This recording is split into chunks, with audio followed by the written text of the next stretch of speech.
you to join me for a moment of silence in honor of Queen Elizabeth II. So could we please stand?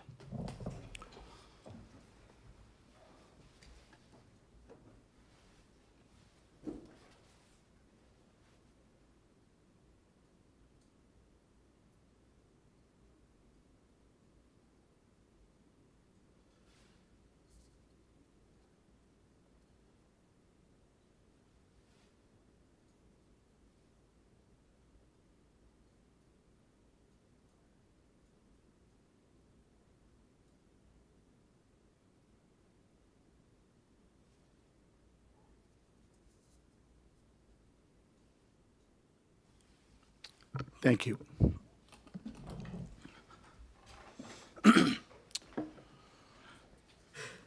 I'm just going to give some background here. Queen Elizabeth II was the longest reigning British monarch and the longest serving female head of state in history.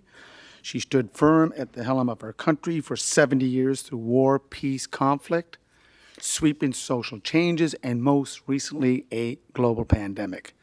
She leaves behind a proud and considerable legacy of leadership and dignity. On behalf of myself and council, I wish to extend my deepest condolences to the royal family, to the people of the United Kingdom, and the Commonwealth for their loss.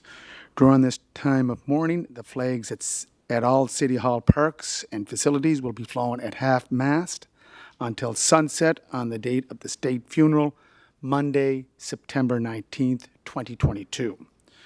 With no major announcements or city events planned, we expect there to be no changes to any of the Charlottetown events for this upcoming week's schedule. If there are any changes to be planned, they will be communicated via our social media pages.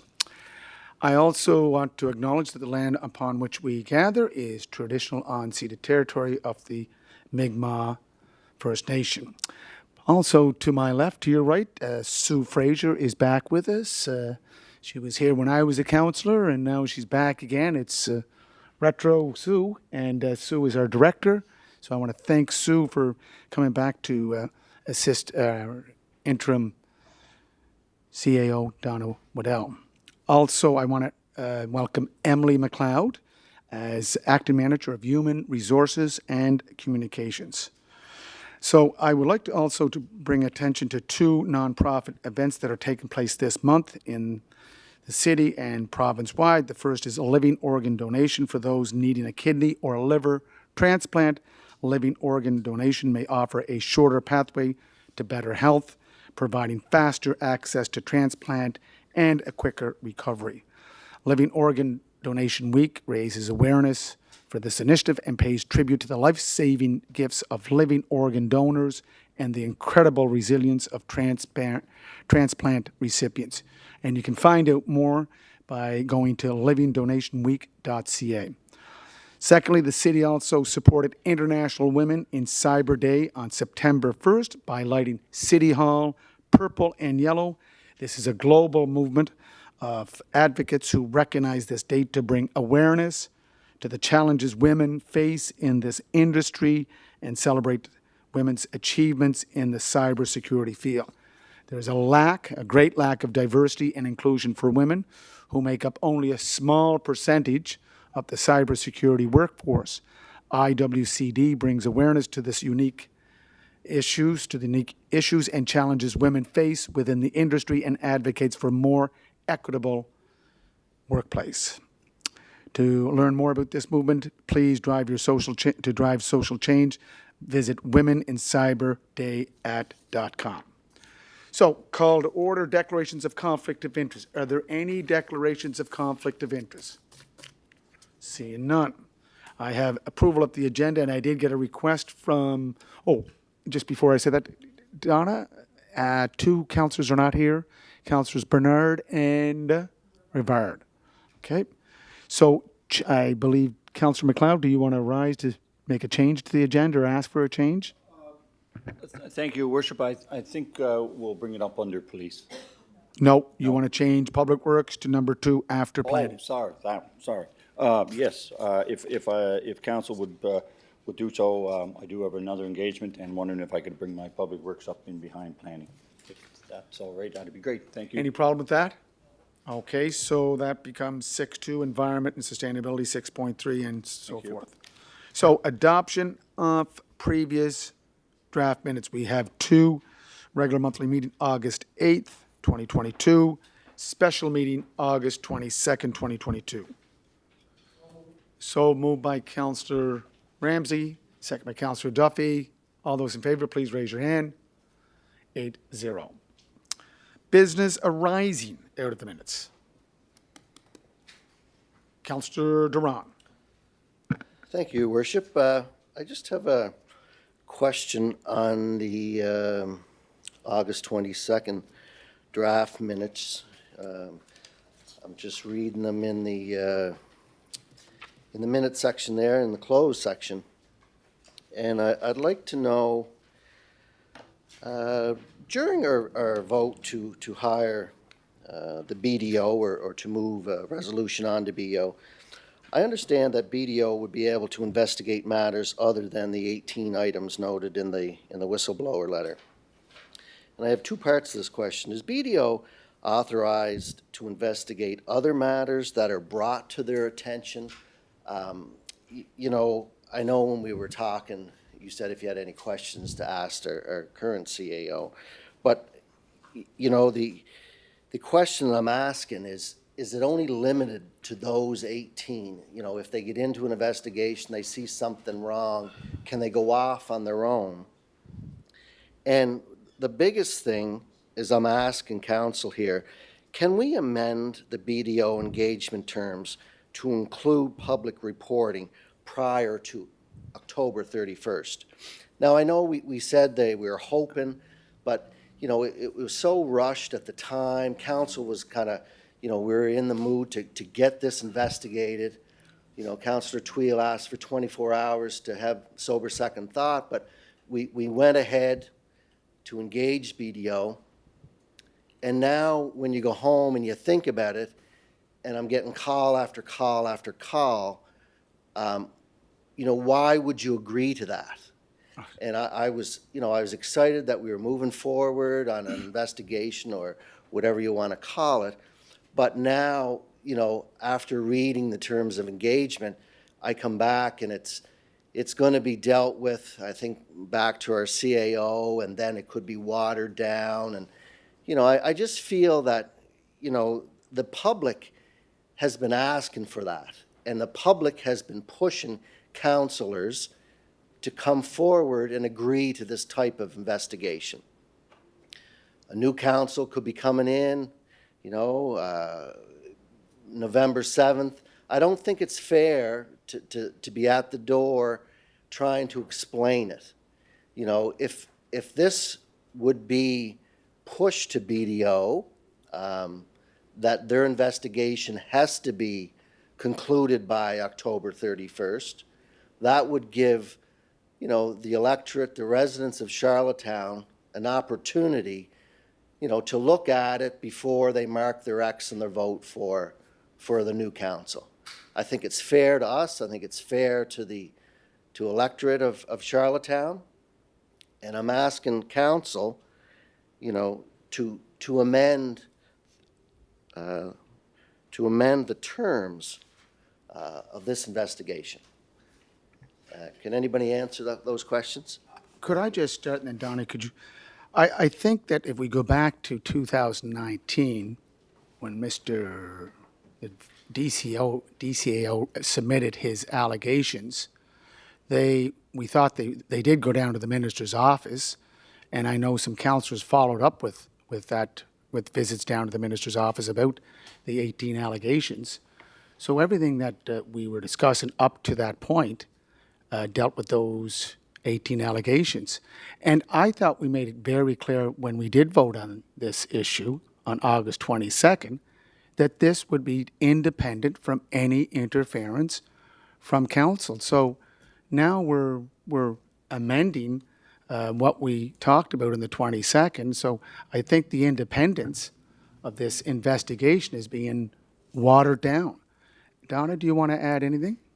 You have to put on your mic if you want to go. Your worship, in answer to Councillor Duran's first question, are they authorized to investigate other matters, or are they limited to only the 18?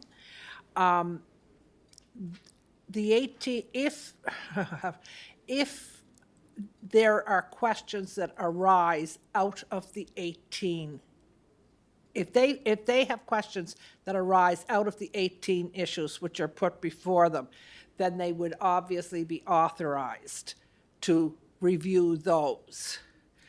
Would they be going looking for something, there was nothing in fire in those 18?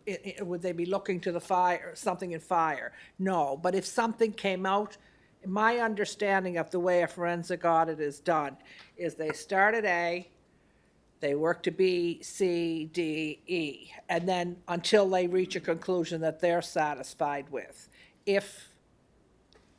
And that's the way I understand it works. With respect to the getting it done by October 31st, I would suggest that that would be really difficult to do, especially if they ended up doing more work than what might appear to be if they had more questions. If there were questions arose out of the 18 accusations and they needed to look at more materials, I would expect that that would be difficult for them. Yes, just to follow up there. So could we amend the engagement terms to report public reporting, which is they would give their findings to the public instead of giving them to us? And, you know, what happens then, we you know, what usually happens, would you look at, you know, a legal opinion would water it down, and then we could filter it out.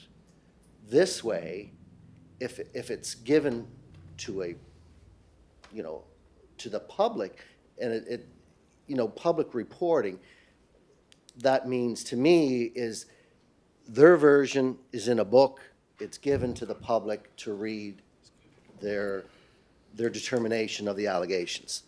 It's not watered down by our lawyers, our corporation, and I'm not saying anything that someone would do that.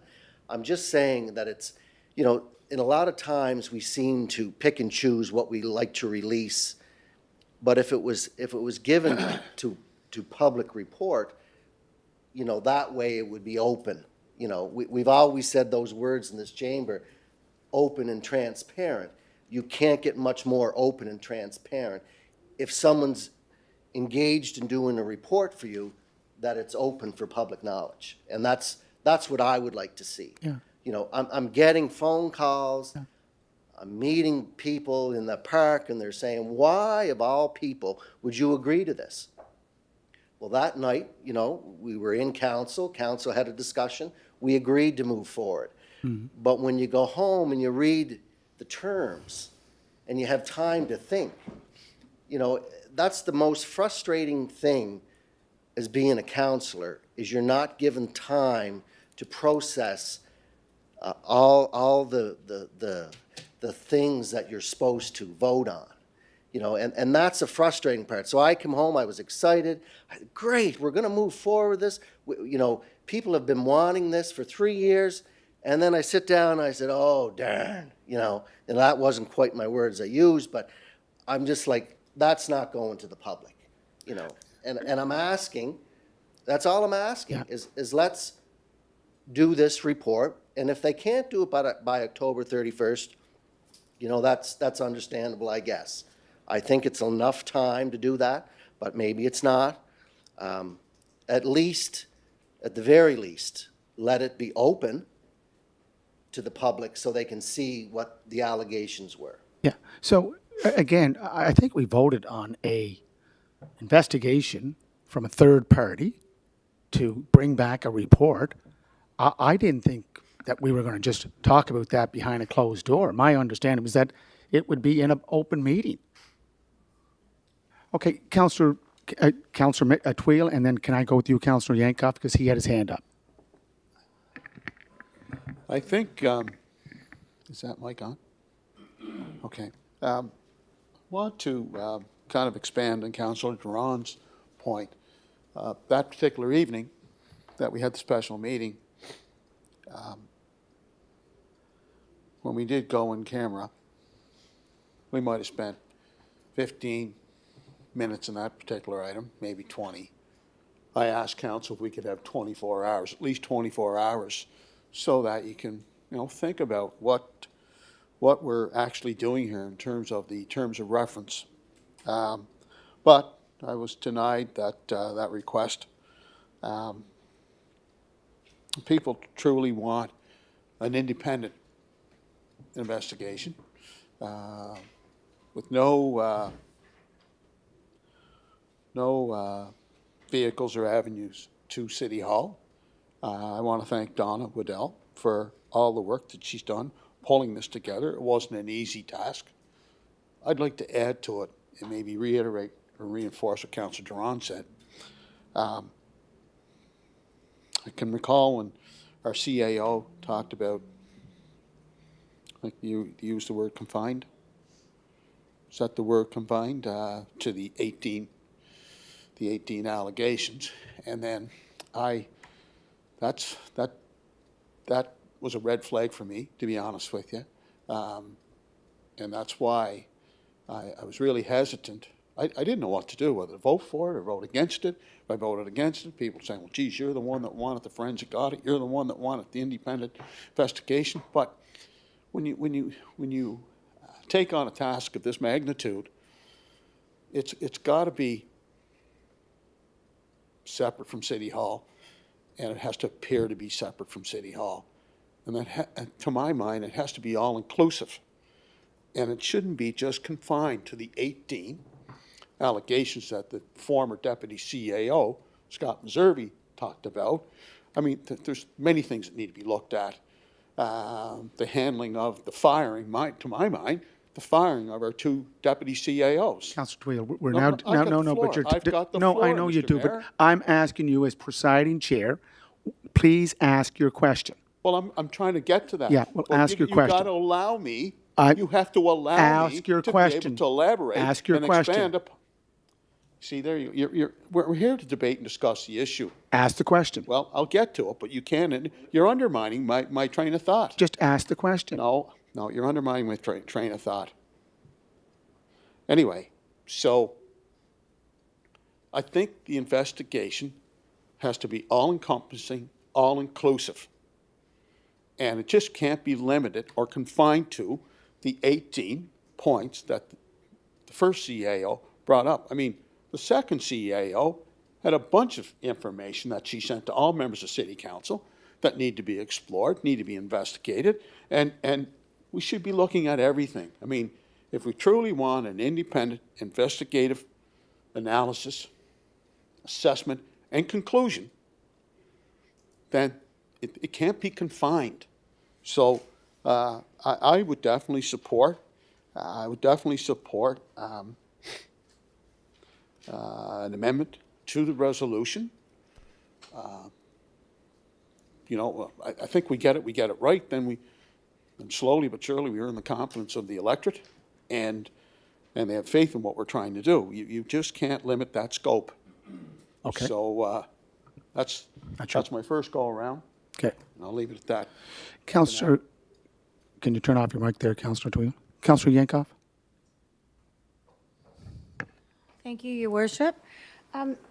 Just so if I'm hearing Councillor Duran correctly, would it be, and if I can ask the question to you, Your Worship, and maybe you could direct it to Councillor Duran, are we looking then at the scope of work that number 13, we would modify that to presentation of our observations and recommendations to the council and public? Is that, and then I do remember when we did this resolution in August, that we had all agreed that this would include that the investigation would go where the facts took them, and was, because I don't see anything in the resolution that states that we're only concentrating on the 18 allegations. So I was just looking for a little bit of clarity on what do we actually want to do with the BDO report? Is it just modifying number 13 to ensure that it's Yeah, transparent to the 13 public? is, are you referring to the minutes? I'm just, what No, page? I'm talking about 13 in the Oh, proposal that in we the voted on. BDO report. I BDO. don't have it with me, but Oh, okay. it's, Yeah. it's item 13. Yeah, it's in the scope of work. It's, so that again is a very comprehensive document, and obviously you have read it. Yes, I have. Yeah, so number 13, can you just read it aloud? So number 13 just says, in the scope of work, presentation of our observations and recommendations to council. But, so maybe we can add not just to council and to the public. Good. So that way it's clear. I mean, I assumed from that it was going to be in a public forum, but to Councilor Duran's defense, doesn't clearly say that. but- But I don't know if that's exactly what Yeah, Councilor but Duran was. Councillor referring to or Yankoff, just not. please stay, Councillor Yankoff, when we do present reports, they come to us first, we discuss them, and then it goes to the public. I don't think we whitewash it, I don't think we repackage it. So I think that what you're saying, Councillor Yankoff, is item number 13, is that what it was, in the BDO proposal? Do you have that proposal, Donna? Can you just? Okay. Councillor Tweel, your second time? Yeah.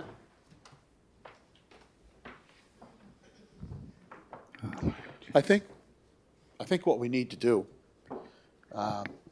so once again, if we're going to make an amendment to the resolution, I think what we need to do is have a special meeting of council within the next 2 or 3 days. We can meet at noon hour and just have one item on the agenda and discuss those amendments, proposed amendments to the resolution, so that way we'll be able to get our thoughts together, and we do have a discussion. Everyone will be that much better informed, and we can make sure that the amendments that we make to the resolution is truly all-inclusive. And when the report is released, it's released to the public, not just to city council. First, for city council or city administration to have those deliberations, it's released automatically to the No, public. Councillor Tweel, again, No, there is a so- process here that we follow. It comes back to council. We're the elected body. You've been here 26 years. You know how it works. Like, it comes back to us. We look at it, we discuss it in a public forum. So No, can you no, finish no, up, please? Yeah. No, you're misinterpreting, No, Mr. Mayor. I'm not. No, it's released to the public No, simultaneously. it will be. It's released to the public It will be. simultaneously. Yeah. So what I'm requesting is we have a special meeting in council, whether it be sometime this week or next Monday, noon-hour meeting, and we look at some proposed amendments to the resolution, Yeah. and that we make sure that it's much broader, it's much more inclusive, far-reaching, throw the net far and wide. Thank you. Includes everything. Yeah. And just again, could I remind councillors, the report, thank you, Councillor Yankoff, please read the report. In the report, it's a very comprehensive report. Donna, has this been released to the public? Yes, it has, Your Worship. So it's released to the public. So if the public is watching and listening to, there's some erosion of what we're doing here, the report, as Councillor Yankoff pointed out in item number 13, it clearly states that we're looking at a comprehensive report that is always public. I just find that we're always talking about openness and transparency. That camera, that live cam, is always making us open and transparent. So everything we do, and I think up to this point, we've been very open and transparent. I just don't know what else we can do. So can we move on? Your Worship, Yes, sir? just a quick comment. As councillors, we each have a ward to represent. We have a communication line, I hope anyway, between ourselves and our electorate, and between the electorate back to us. So it's my job as the councillor for Brighton Ward 3 is to ensure anyone who doesn't have the knowledge or the information that we receive via that gizmo up there or via Mr. Stewart out in the lobby out there, if they have any knowledge that they don't seem to have that other people have, they feel free to call me and I'll deliver one to their door. I mean, we're making a mountain out of a molehill. Thank you, Your Worship. Hey, let's just, no, guys. of order? No, I get hold the on. second one. No, I get the just one second sec. one. You spoke twice, and No, I'm. I didn't. Yes, you did. Yes, you did. You get up twice to speak. No, that's a response to a question with But the that's- CAO. That's not a Speaking separate to question. Councillor. Oh, we're going Duran. down this road now. See, this is what you Okay. do. What You know, do I this is do? what What- you do. what do I do? You know, you What do I talk do? open and transparent all the time. The first time someone puts something on the floor to be open and transparent, you turn around and shut it down. You know, that's what you're doing. No, I'm not. Let's just No, have I'm a not. meeting. Why No. can't we do that? No. I mean, No. if it was such a big deal, Yeah, you know, it seems to be to you. it is a big deal. Why would it be? What are you trying to hide something? And we could have done Excuse this me. 3 years ago. No, but now we're excuse here, me, and I'm you not wanna trying to say hi- it's not I'm not open trying to and hide transparent. anything. Let's just shut it down. I'm not trying to That's hide what anything. I'm trying to be No. polite here. No, you're not trying to being be polite. respectful, No, you're but not. You're shutting this down. No, I'm not. That's what you're doing. No, Exactly what you're no, doing. we've initiated a process on August 22nd, and hey, excuse me, let's be respectful in this chamber, and we initiated on August 22nd a process that has already started. BDO is looking into it. Now we're going to take this independent, ask this independent group, okay, we're going to make changes. We're already started the process. Okay, 6.1, planning and heritage. I think we, okay. Thank you very much, Your Worship. The Planning and Heritage Committee met on Wednesday, August the 31st. Copies of the Planning and Heritage Committee are in the package. The Planning Board met on Tuesday, September the 6th. Planning Board reports and minutes are included. The Heritage Board did not meet this past month. The Design Review did not meet in August. No minutes are available. And the Affordable Housing Advisory Committee met on Tuesday, August the 16th. Copy of those minutes are included. I have 3 resolutions for consideration for council, and I'll do my best to answer any questions. Thank you. Thank you, Councillor McLeod. Any questions on Councillor McLeod's report? Councillor Twill.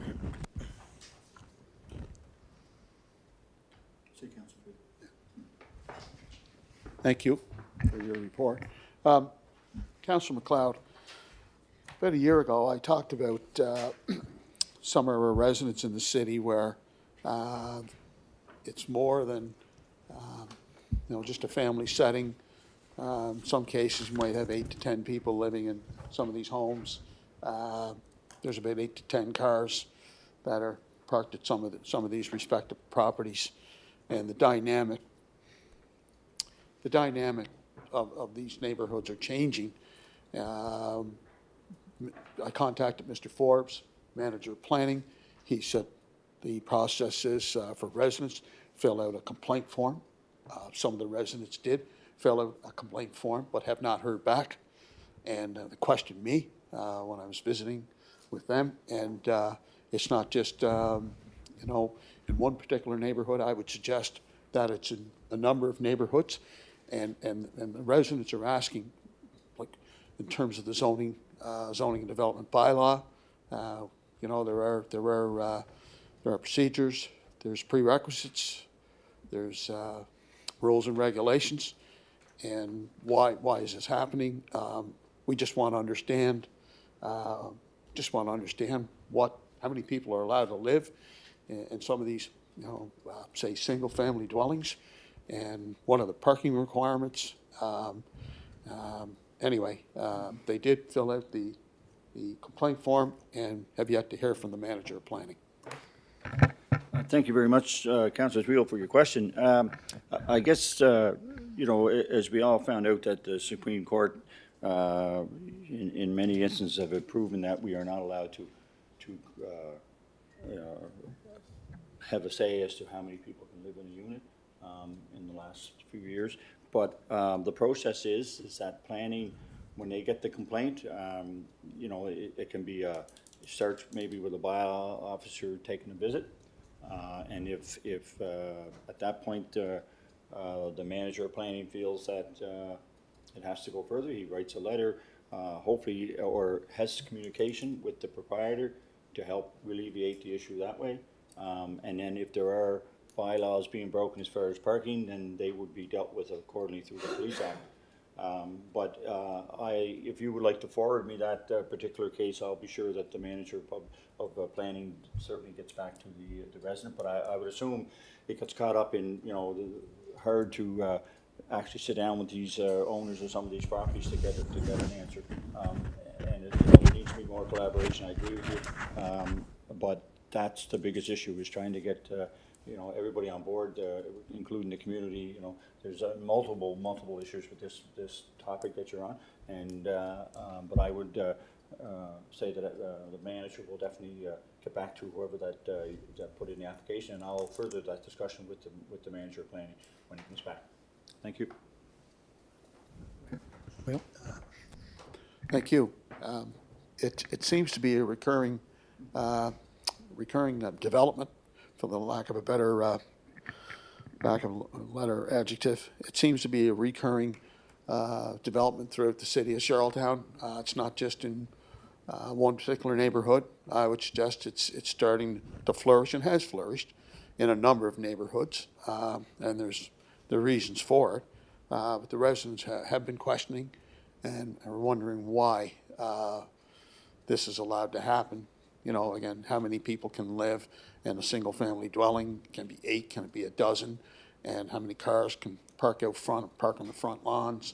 And we've never experienced these types of developments in recent years, but it seems to be a new phenomenon. So somewhere along the line, we have to got to get a grasp on what's taking place here, and making sure that these neighborhoods are not, changing dramatically. Particularly these lifelong residents that have lived in these neighborhoods are at a loss as to why these developments are allowed to happen. Thank you very much. Again, Councillor Trio.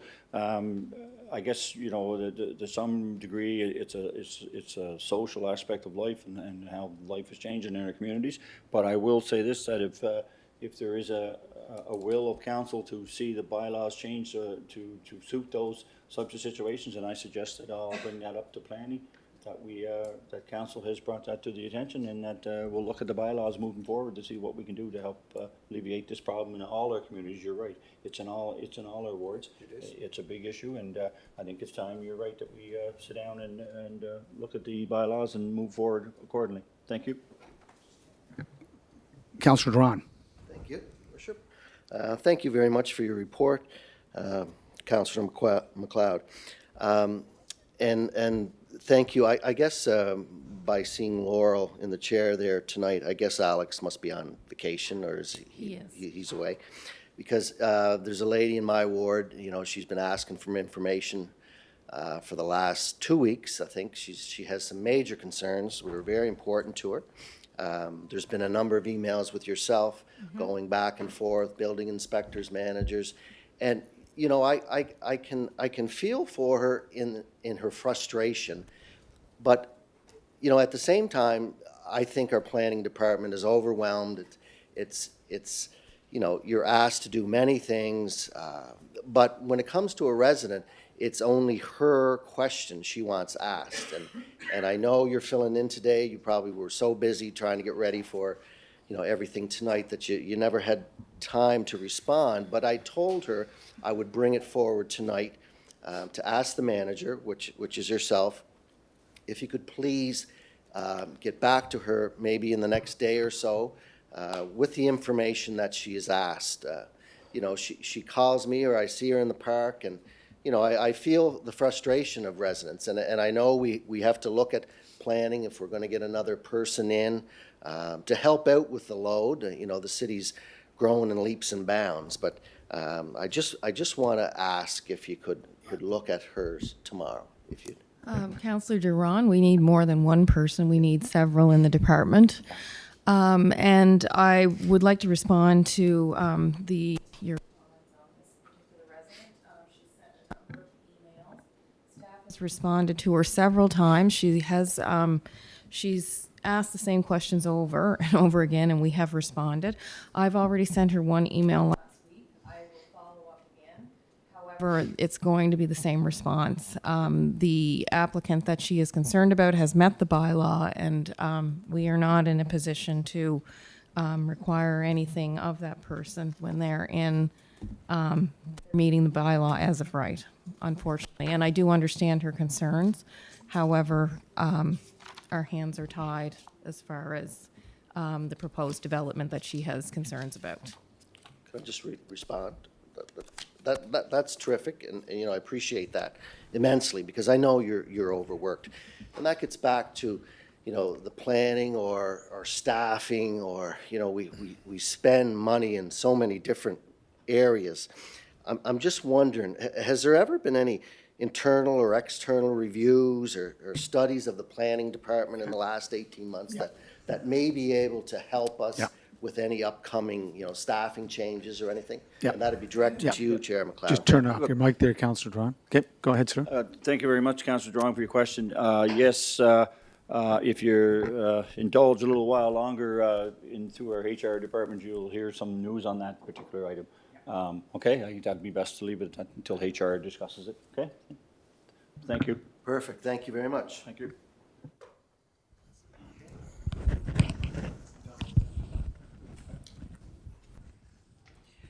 Moved by Councillor McLeod and seconded by Councillor McCabe, that the addendum to the development agreement between the City of Charlottetown and Pan American Properties and Killam Investments related to the Sherwood Crossing development, comprising PID numbers 390-559, 390-534, and 390-542, located on the corner of Towers Road and Mount Edward Road, to accept cash in lieu of parkland in the amount of $67,900 be approved.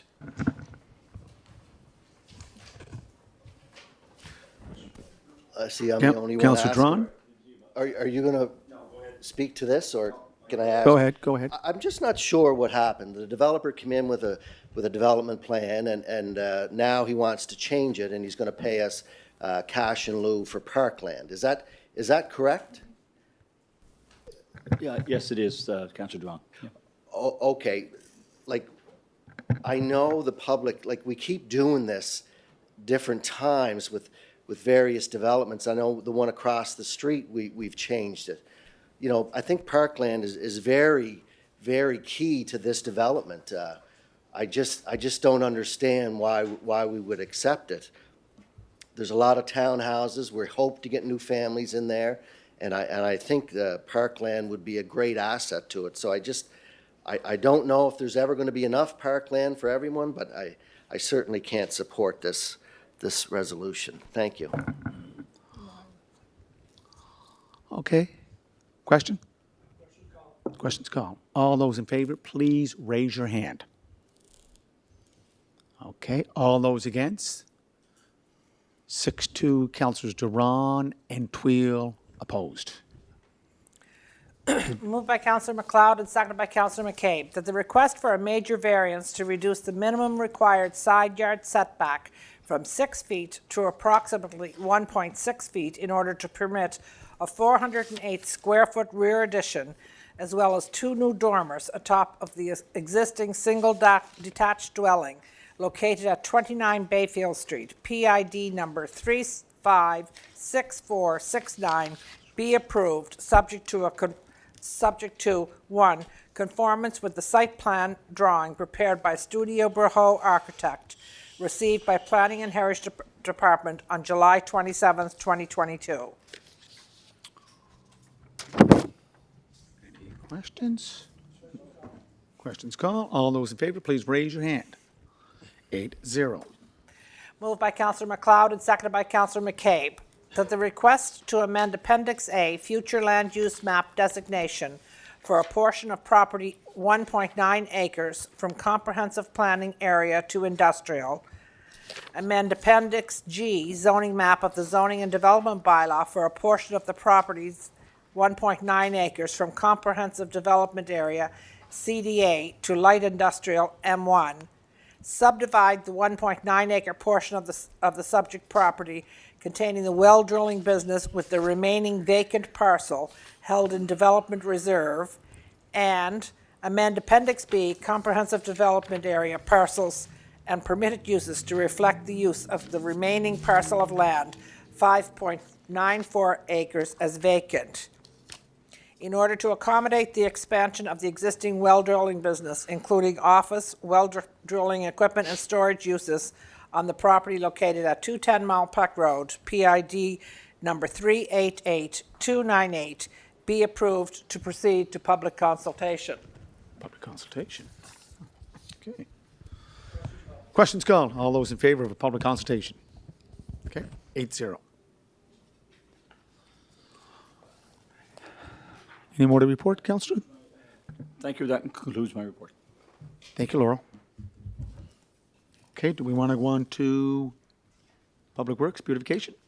Thank you very much, Your Thank you. Worship. The Public Works and Beautification Committee met on August the 17th with the draft minutes included. The Civic Board of Persons with Disabilities met on August 11th, and the draft minutes are there for your perusal. And we have one resolution for Council's consideration. Any questions? I'll do my best. Thank you. Councillor Twill.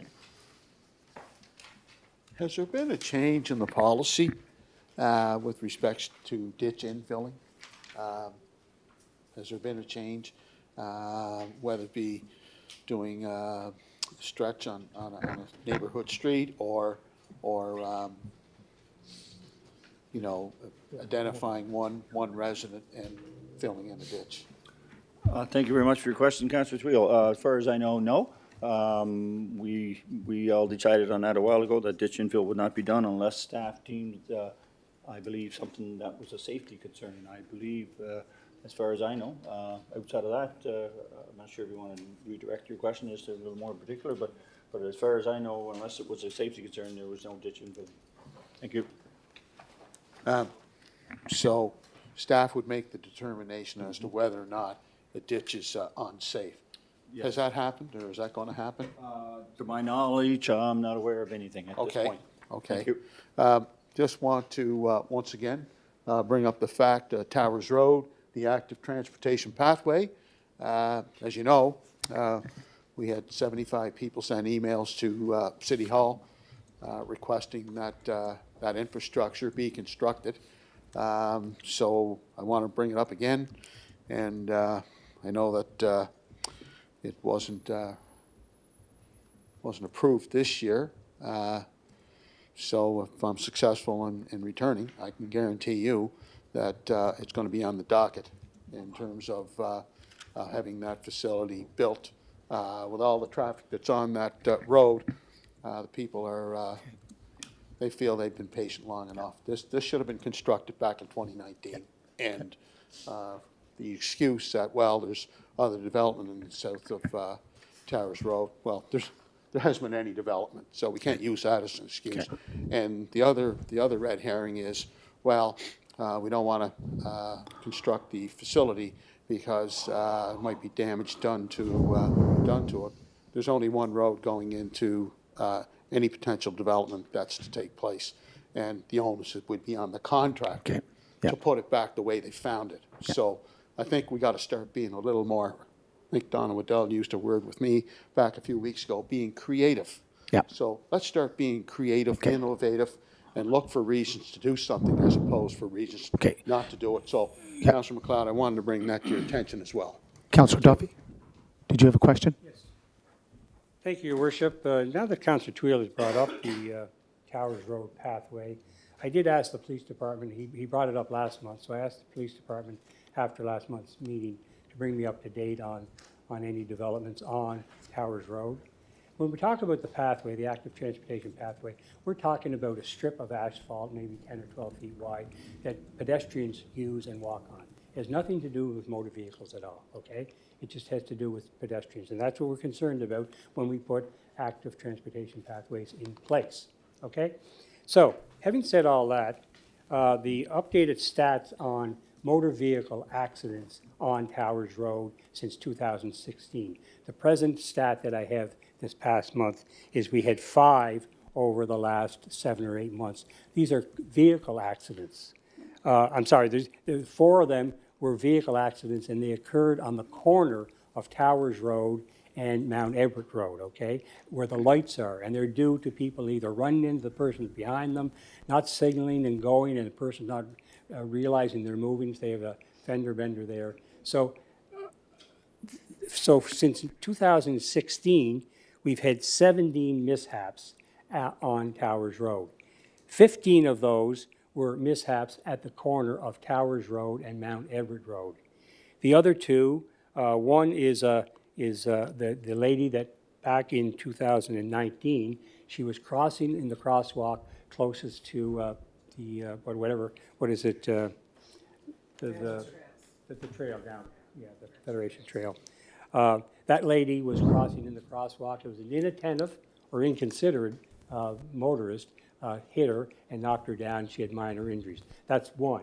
The second one was in 2022.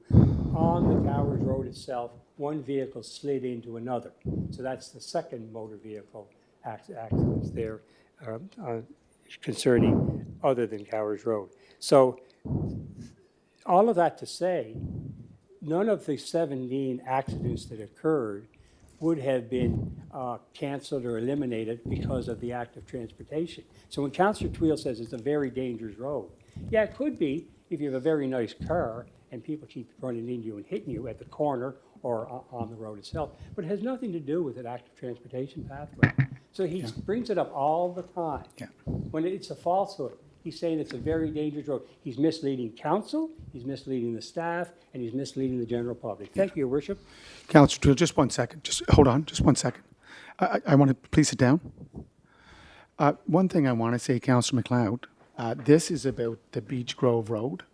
I know, Scott, we've shut it off. I've been sending text messages, images to you. This morning I had a call. I'm just bringing, this is under his report. Yeah, it's under his report. I just want to get it in because, Scott, the traffic this morning was backed up 45 minutes on May Point Road just to get on to the Capitol Drive. Could you please, the staff, could they please look at providing maybe police circulation or police presence there in the morning? And could the contractors look at, is it a 12-hour day they're working, or could we look at something longer? Because if they're going to be there 3 months, that's going to be a lot of impact on not only Orchard Hill Park, Lewis Point Park, all those surrounding areas up May Point. Could you please take that into consideration? I know this is going to go on for a little while. Okay, go ahead. Sure. Thank you very much. I've never misled anyone in my life, Councillor Duffy. So you should try to take your comments back. When 75 people send emails to City Hall, it's our job to listen. We went through the public consultation process in terms of, during the budget process, people were asked to submit their recommendations to City Hall, and the people responded. Coupled with the fact, back in 2019, I had a community meeting. Chief of Police attended the meeting. Councillor Bobby Durant attended the meeting. And we had a pretty good meeting. And the people were saying they felt it was quite dangerous on that street for pedestrian traffic and for people with disabilities.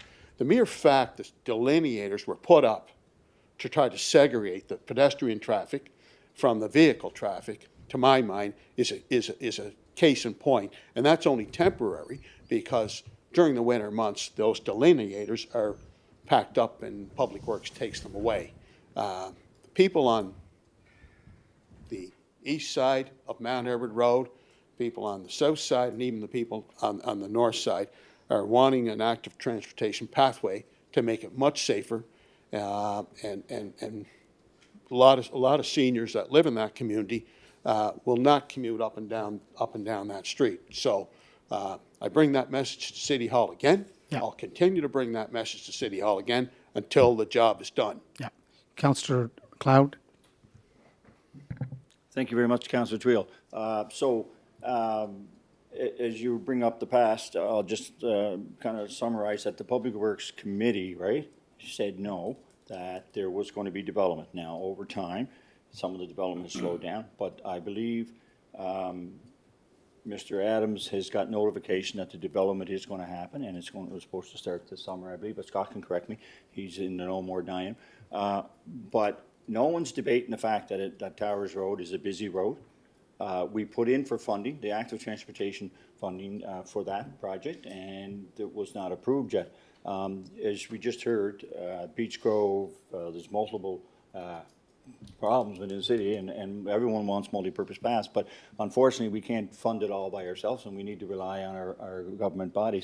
But at no time has anyone mistaken that the Towers Road isn't a busy road. It is. I mean, it's been developed and it's getting busier. So I think as the funding becomes available, and Mr. Adams can share that a little more information on that, but I mean, the application is in, and we're hoping to hear something. Thank you. I'm good, thank you. Thank Wrap you, it up. Your Worship. I'll be brief. We all know that about a year and a half ago, maybe a year ago, our city staff, our public works staff, rated the pathway issue on all appropriate streets and roads within the city. And of that, I think there was 35 streets rated. Towers Road was number 28, okay? So for Councillor Tweel to stand in this council chamber saying he's going to move it up and he's going to be faster than that would entail him giving orders to the public works staff. And we all know with the MGA, giving orders to any staff is a definite no-no. So, and he's already had 2 kicks of the can. No, I know. Councillor Tweel. No, Councillor Tweel. No, it's, no. And again, Mr. Scott, I'm just going to end with this. Please reach out to the province about a Bailey Bridge, if you can. Thank you for that Beech Grove issue. Okay. Moved by Councillor MacLeod and seconded, by Councillor Duffy, that as per the conditions of the standing offer from PEI Government's request for Government Office Furniture Tender 5723, the city accepts the bid of Atlantic Business Interiors in the amount of $40,667.26 plus all applicable taxes for furniture and office upgrades at the Charlottetown Police Station. Okay. Questions called. All those in favor, please raise your hand. 8-0. So is that your report there, Councillor? That concludes my report, Okay. Your Worship. I think the next report is Environment and Sustainability. Correct? Yep. Okay, Jessica's here. First of all, I want to thank Jessica for preparing the notes I'm about to read. Thank you, Jessica. Another summer of nature education is wrapped up in Victoria Park. Summer students held 32 days of programming in the park, working with close to 775 children. These participants largely came from Charlottetown daycares. August was another record-breaking month for transit in Charlottetown, with 84,000 passengers reported. Also, we hit a new record of 4,800 riders in one day. The city will be hosting a Rooted in Art, October the 1st to the 15th. This initiative pairs local artists with trees in Charlottetown. Participants can interact with trees in a new way and see trees through the eyes of the artists. More information can be found on the city's website. That is my report, and I'll do my best to answer any questions. Thank you. Councillor Tweel, very impressive numbers for the transit. I don't know if you've watched the buses coming down University Avenue, but it's standing room only. Like it's just fired right up. Well, it is, and you know, we're looking at new routes for St. Peter's Road. We're waiting for the construction of the roundabout to be completed, and we're very enthusiastic about what we see for new routes again for St. Peter's Road.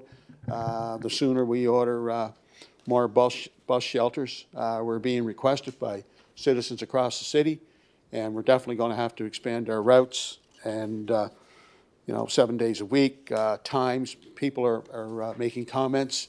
The city's growing, and our transit system is is an indispensable mode of transportation. It's affordable. It's very affordable, and you know, we've got to meet the needs and expand our scheduling, and you know, we're pretty optimistic about the future.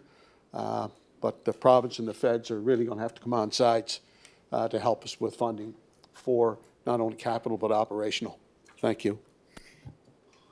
Councillor McLeod. Thank you very much, Councillor Tweel, for your report.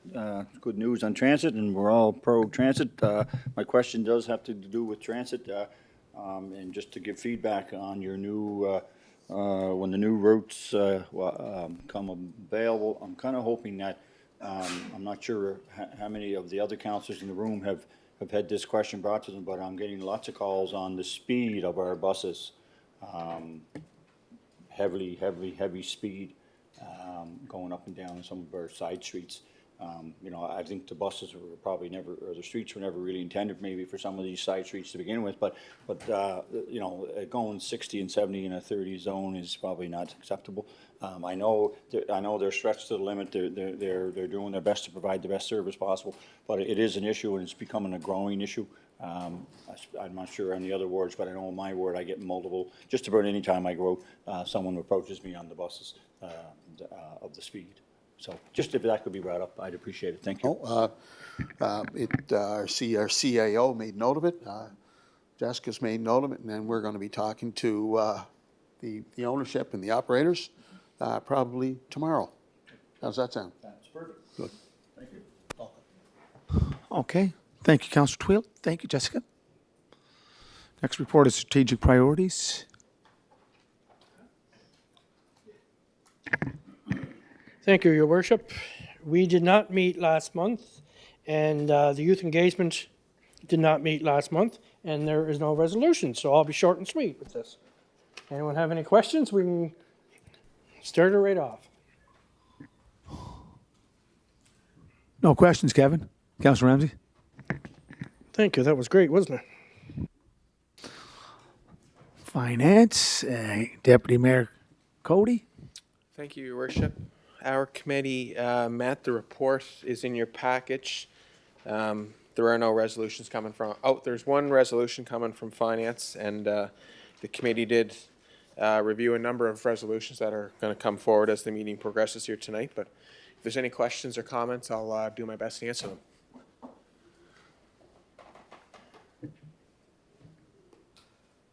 Moved by Deputy Mayor Cody and seconded by Councillor Duffy, that as per the conditions of the tender for supply, delivery, and commissioning of emergency generators, the submission of Sampson Equipment Limited in the amount of $296,175 plus all applicable taxes for 4 units plus 5-year extended maintenance and service contract be accepted, and that this expenditure has been previously approved in the 2022-2023 capital budget, and further that the mayor and CAO are hereby authorized to execute any standard contracts agreements to implement this resolution.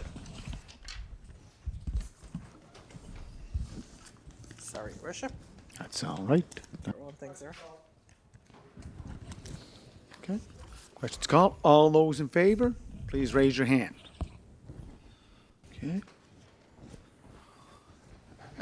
Deputy Mayor Cody, are we going to get a monthly third quarter or second quarter financial statement next month? I think we get the first quarter. We would be due. Yeah. So we'll have that to the committee and then to council next month. Yep. Okay. Thanks. And just if you don't know, Councillor Cody's brother Jonathan was moved up to the bench, so congratulations to the Cody family. Another judge in the family. Well, should I say another judge or just another person of influence? Okay, next one is protective. Nope, human resources. Councillor Yankoff. Thank you, Your Worship. First of all, I'd like to just welcome Emily McLeod. She is our new acting manager of the department. The Human Resources, Communications and Administrative Committee met on September the 6th. The minutes are included in your package. We have one resolution for your consideration. And that speaks to some of the concerns that Councillor Duran had, and that is a resolution to hire a planning assistant manager, and the money is already in the budget for that department. And in your package, you'll see a detailed job description as well as staff's report, as well as the resolution. So if anyone has any other additional questions, I will do my best to answer. Councillor Duffy. Thank you, Your Worship. Thank you, Councillor Yankoff. I don't know, Councillor Yankoff, if this is your area or not. I think you looked after it last year at this time. It has to do with the Truth and Reconciliation of September 30th. Last year, we got off the mark a little late with our activities and that sort of thing on that particular day. This year, of course, we had a full year in front of us. But this being our last meeting before Reconciliation Day, which is September 30th at the end of this month, I don't think it's in here with Councillor McCabe's. Maybe you're kind of, as culture, you may be a part of this, but I'm not sure on that either. I don't know who has the responsibility for Truth and Reconciliation on September 30th. And whoever has, I'd like to know what is planned, because let's face it, last year we were rushed. It was maybe a week or 10 days prior to the thing happening, so we were kind of caught off guard a little bit. I just find it strange that there's nothing in the package this year around even mentioning the fact. I know last year the staff was sent home, 434 or whatever. I voted against it last year. I thought we could have put a better effort in, put a little meat on the bones and make it an educational event where some elders could come in and speak to staff, that we would have City Hall open, we'd have pamphlets and documentation, so that there was some benefit to having the day rather than shutting the doors on September 30th. I was here in the morning, as were Councillor Yankoff, Councillor McCabe, a couple other councillors.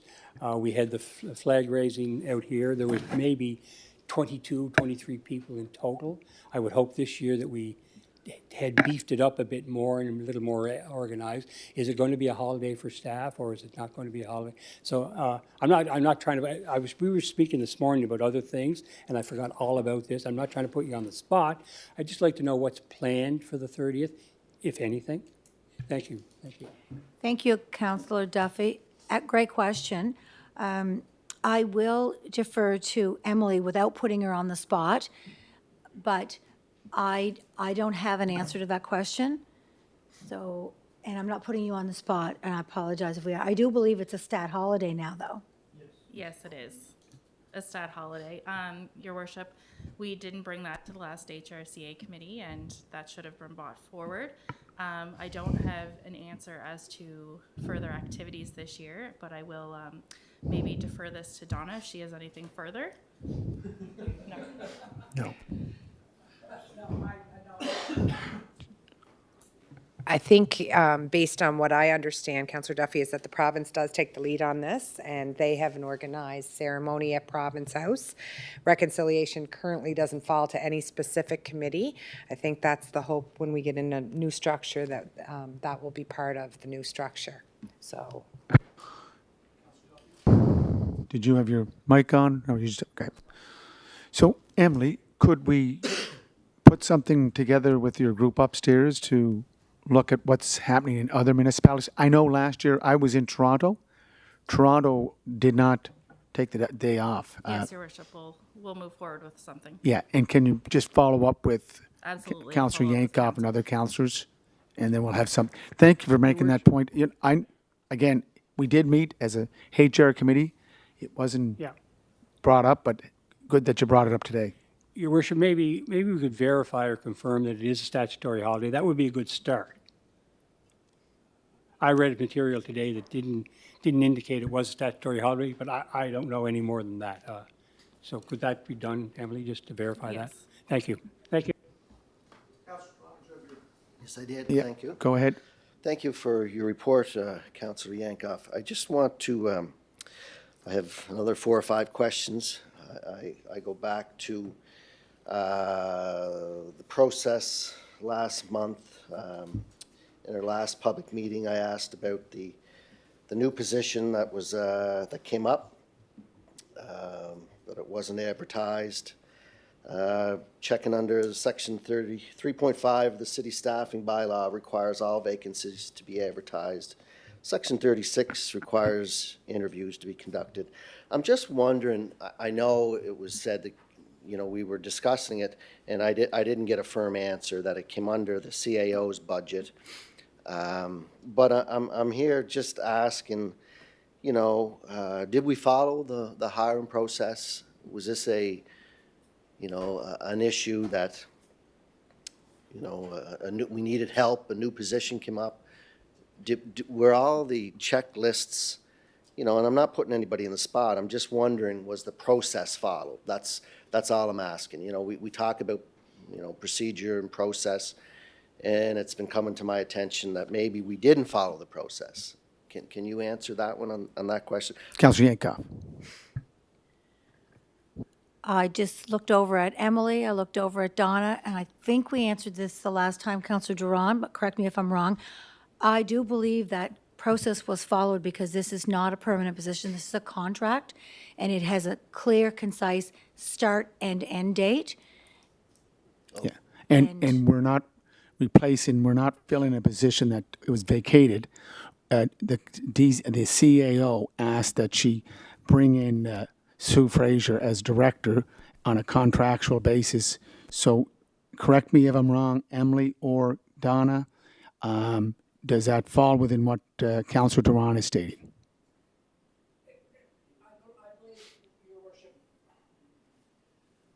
Worship, everything was followed, all the processes were followed because it is a contract position. A permanent position would have required a totally different process.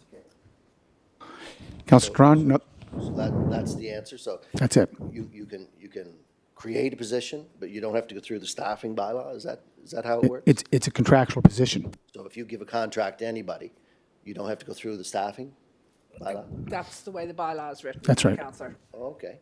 Thank you. Other questions? Yeah, oh, yes, I got a couple Okay, here. Yeah, okay. And I don't know where to ask this stuff. People ask me time and time again, I'm probably the last one in Charlottetown to know a lot of this stuff. It comes up, what about harassment complaints? If there's a harassment complaint, and I always say, well, that's a policy or that's a confidential matter.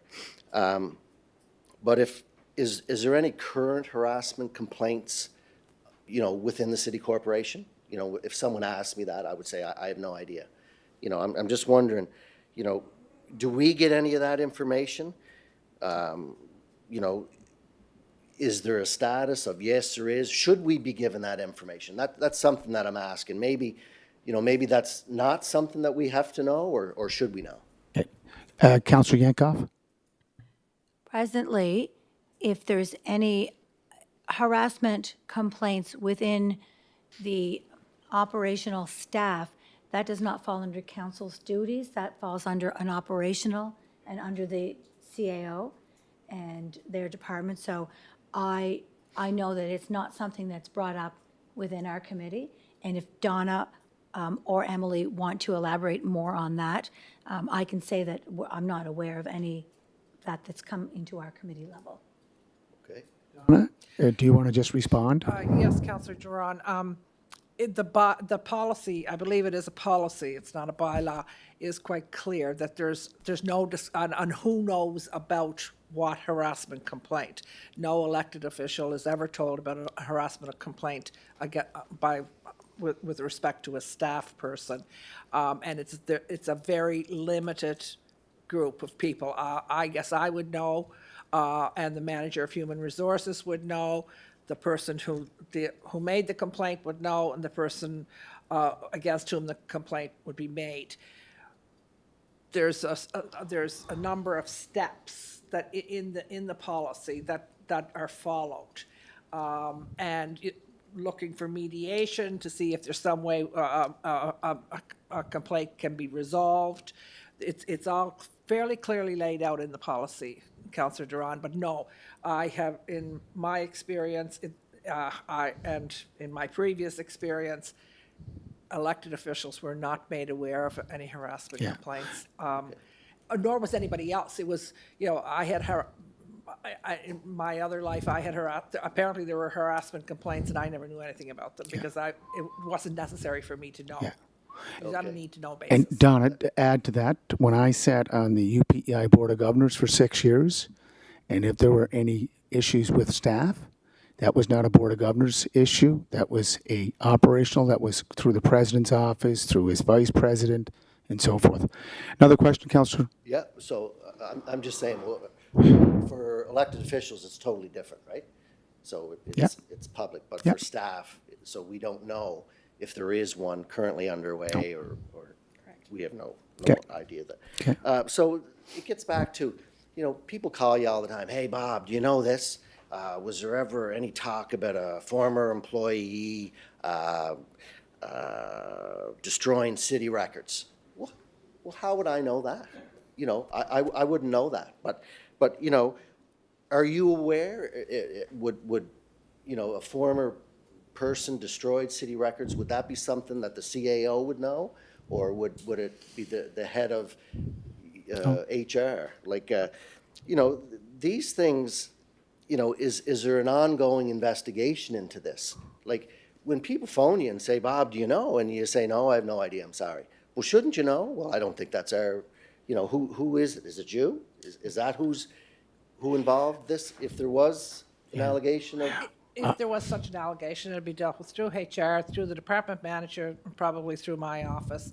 And Councillor Duran, in all fairness, that's a terribly unfair question that somebody I would know. pose to you. Yeah. That, no, that's an Yeah. a privileged employer-employee. And, you know, I know I'm not an elected official and I'll never be an elected No. official, but the comment back would be, is, sir or madam, in your job, would you want the board of directors of your company to be or whatever, to be involved in a public-private, in an employer-employee relation? And maybe exactly. and maybe the forensic audit may find something, but Well, we that's a good question, we yeah. have nothing right now on And that. the last... Fourth okay. question, another Yeah, question. This is the last one. You know, of course, you know, a number of months ago, you know, when our CAO moved on, there was a resolution and, you know, it was voted on. But now the person says, well, you know, do you know that there's still things being accumulated, like time or, and I said, look, I have no idea. All I can do is bring it up at council. You know, was the payout done when the resolution, or is someone still on, you know, still on being paid?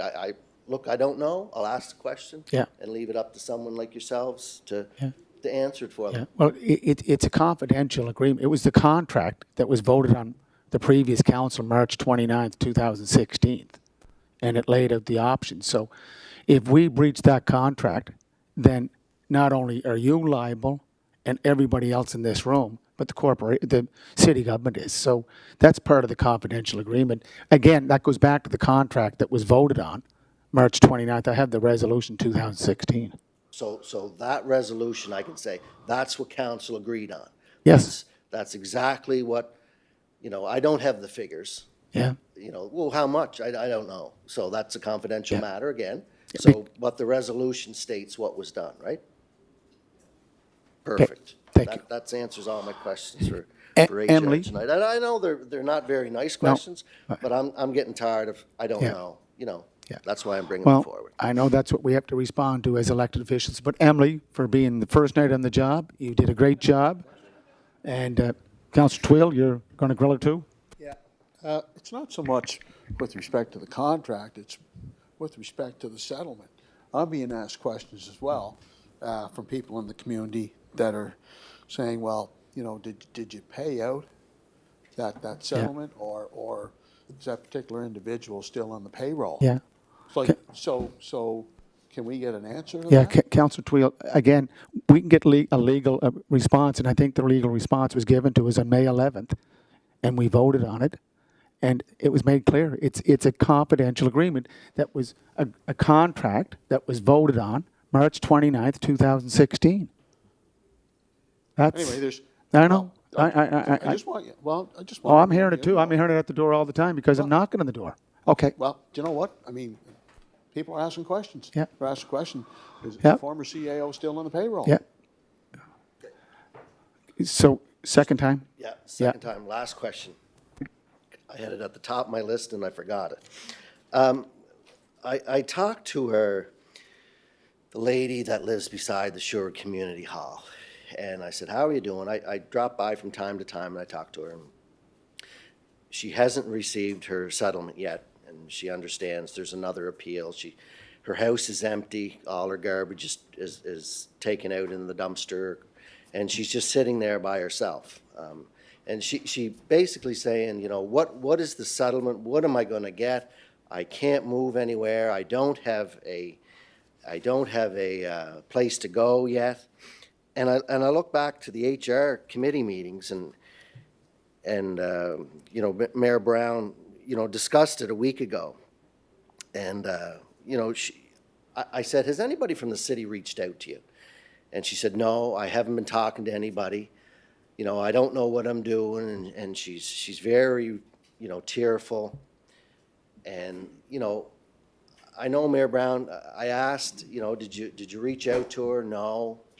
Like, if there's nobody in the city reaching out to the poor lady, like, what are we supposed to do? Is the settlement, you know, I read in the paper, CBC told me that, you know, it was done, it was finished, the judge ordered to pay it, and then we can say, what's our insurance company?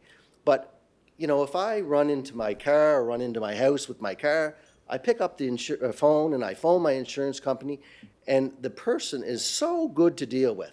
You know, they tell you exactly what you want to know. And what I'm saying is, can we not pick up the phone the insurance company, see where they're at? If they didn't appeal this, you know, what's the holdup? And tell this poor lady, you know, she's sitting in an empty house there. You know, like, I just don't know where we're going with it, and Yeah. I feel bad for her. So Councillor Duran, you know that the insurance company is appealing this. It's not the city of Charlottetown. We have an insurer. They've appealed it. Yeah, When I phoned the Guardian to say, listen, this is a issue between the resident on Maple Avenue and the insurance company. And they said, it doesn't matter. Your name is on the court document. So when you pay insurance, right, you pay insurance for liability. You hit someone, you phone your insurance company. Then, like my sister-in-law, an adjuster comes in, and they look at it, and they go, well, wait now, there's some other variables here. The insurance company appealed the decision. The city of Charlottetown did not appeal that. And for me or for any elected members to be speaking to the injured party in this situation, I don't think it's the proper, appropriate thing to do at this point in time. Donna, she'll pick up on where I'm going to leave off. She has spoken to the insurance company. We've been working on this file long before. Like, this goes back to 2013. This wasn't just last year. This was 2013. It's been going on for 9 years. And it's been a battle between our insurer. Now we have a new insurance company, and I think there's going to be an issue there too. Donnie, do you want to fill in any of the holes? I don't have anything new this week. I was advised that the insurance company has withdrawn its appeal, and that the money was to coming forward to Mrs. Doucette forthwith. And I said, so what does forthwith mean? And they said the end of August, the 1st of September. That's what I was told. You are aware that there is a cross appeal, that Mrs. Doucette has appealed, that there's not enough, the plaintiff has appealed that there's not enough, that the quantum wasn't large enough that the judge ordered. And once again, our insurer company will be defending us on that. I haven't heard, I didn't hear this week whether the money was paid out to Mrs. Doucette or not.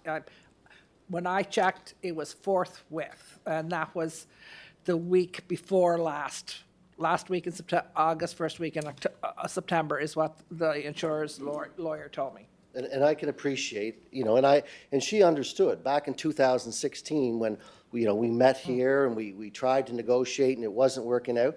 Then she went and got a lawyer, which I thought was a smart thing. I told her at that time it was going to be a drawn-out process, which it is. And she's right at the end where she thinks she's going to get something. And I'm trying to tell her, listen, it's not the city. She understands fully that it's not the city. It's the insurance company. But I think a goodwill gesture on our behalf or the insurance company, like, can we not, rather than the poor lady sitting there not knowing anything, can we not reach our insurance to speed this up? And when you said like 2 weeks ago, when I get in an accident, I phone and they're only too happy because they want their payment. And I'm sure they would want it from us. I'm just, the lady, I feel for her, and, I don't know what else to say. I think everyone feels for her. Yeah. Just it breaks your heart. But maybe her solicitor can help her, and maybe a call to her solicitor to find out where the money is. That'd be the first place I'd be looking. Yeah. Don, we have called. Another question there, Councillor Drawn? Good, thanks. We have called, right? We have called the solicitor. This is not an accident. This is a liability issue. There's oil, or there was hydrocarbons that I think flowed from wherever into her property. So Mrs. Doucette, we sympathize with her. But again, I want to make it clear, it's the insurance company that's been pushing this case, not us. And I think there's a lot of misinformation out there that it's mayor and council that's holding it up. We're not holding it up. And Donna, a couple of weeks into her new job, she started making the calls to the lawyers. So we've been doing our part to move this along. I don't think that falls into your hands, Emily, but we've been working through the file. Okay.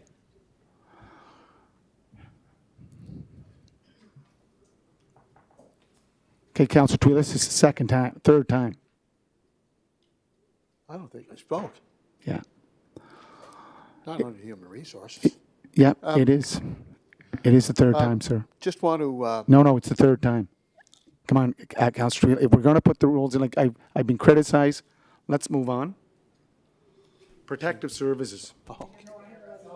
Oh, resolution.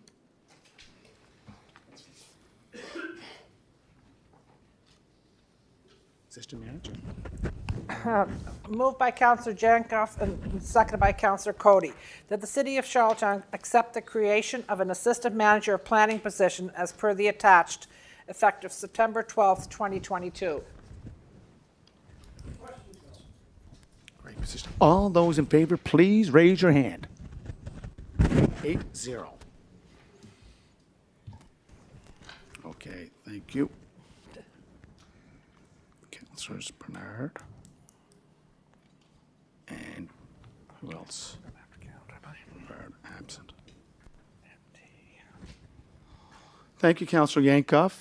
Thank you very much. Police and Protective Emergency Service. I believe Councillor Ramsey, you want to present it? Yes, sir. I'm pinch hitting for Councillor Rivard, who had another commitment. We met August 23rd, and the minutes are in your package. We have a first reading of the bylaw to amend the traffic bylaw, and there are 3 resolutions for your consideration. Any questions? We will certainly try and answer them. Thank you, Your Worship. We have Councillor McLeod, Councillor Duran, and Councillor Tweel. Thank you very much, Your Worship. Thank you, Councillor Ramsey, for filling in the big shoes. And this is kind of an unfair question to ask you, so I probably, with your indulgence, I would appreciate if I could ask the mayor the question. It's about the tent encampments that's going on within the city. We've all heard about it, and it's got around to the residents in my ward that it's being put over into the government garage. So anyway, I've been getting calls. They are definitely not interested in that, and that I try to do my best to point out that this is not a city issue. that it's a provincial problem, and they're trying to make it the cities. Nobody wants it in their ward. We're all pretty clear on that. But moving it from one to another doesn't solve the problem. I asked this under police simply because I guess our only real touch and base with this issue is through policing. So I mention it here, but I have residents that are really, really upset. I've got some of the business owners are pretty wild as well.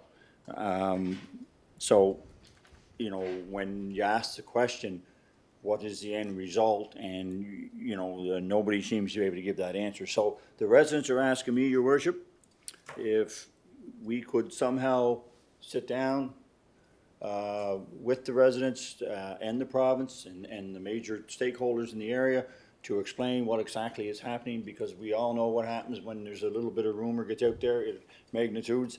And but I can guarantee you this much: the residents of Ward 2, especially in that Beach Street, you know, it's a residential 25 feet away, no difference in where it is now. You know, they're not interested in it, and the province needs to understand that their problem can't become ours. So I'd appreciate if you could jump on board here and get a meeting together so we can clear the air here on what's happening. Thank you. Councillor Ramsey, I'm just going to give an answer from what, do you want to respond to it? No, I just want to make a comment that it's happening in every city, in every province in the world, and I know it's not right, but maybe the chief can sort of fill us in, because there is a group of people, like from the province, from the city. I think Councillor Rivard's on that committee. The police chief is on that committee. Like, there's a whole group that are trying to work on this issue. But if you don't mind, I'd like to pass it over to the police chief. Just before you do that, Councillor McLeod, I will follow up. We have been meeting with the minister. You were at one of the meetings with the other partners. So that has been ongoing. The chief has been there. Councillor Rivard has been there. So the meetings were, as you know, called by the minister and his staff. And so we went as invites, as did the interim CAO and our manager of planning and development, Mr. Alex Forbes. So it's been going on, but I will have to call him for another meeting to discuss what's going on. Brad, or Chief Brad McConnell, do you want to add to it? Your Worship, I think you're exactly right. I think to answer the councillor's question, if there was an opportunity to meet again, discuss, I think discussion is good. We offer certainly representation from the city and certainly, you know, make some obvious concerns to the committee, but I think I'd be speaking out of turn if I'd answer anything regarding what the intentions are there. So we've got a couple of questions. So Councillor Drum and Councillor Twill. Thank you, Councillor Ramsey, for your report there. I just want to say again, you know, we have some concerns in our neighborhood with speeding and things like that, and Irvin Coffin is right on the ball. He's doing a great job. I can't say enough, and Constable Johnson was in there as well. So I was surprised to see both of them doing great work. I participated in a 9/11 firefighter run yesterday with my son. We were on the motorcycles in the Station 2. We drove all the bikes. There was a couple hundred bikes drove through the station. Police and fire were involved, and we had various fire trucks from Glasgow, Crossroads, everywhere. It was, and ended up in North River. So it was a great show put on by the fire department, and I appreciate it very much. And the last question I have here is for, you know, when someone says about reviews and things, you know, we asked about planning. Was there an internal review or an HR review? And I'm here today to ask, was there any review done recently in the police department There were some concerns brought up, and again, I just say, look, I have no idea. I don't think it was publicly, I know years ago, there was one, but I'm just asking, was there ever one done recently in the last, say, 2 years or so?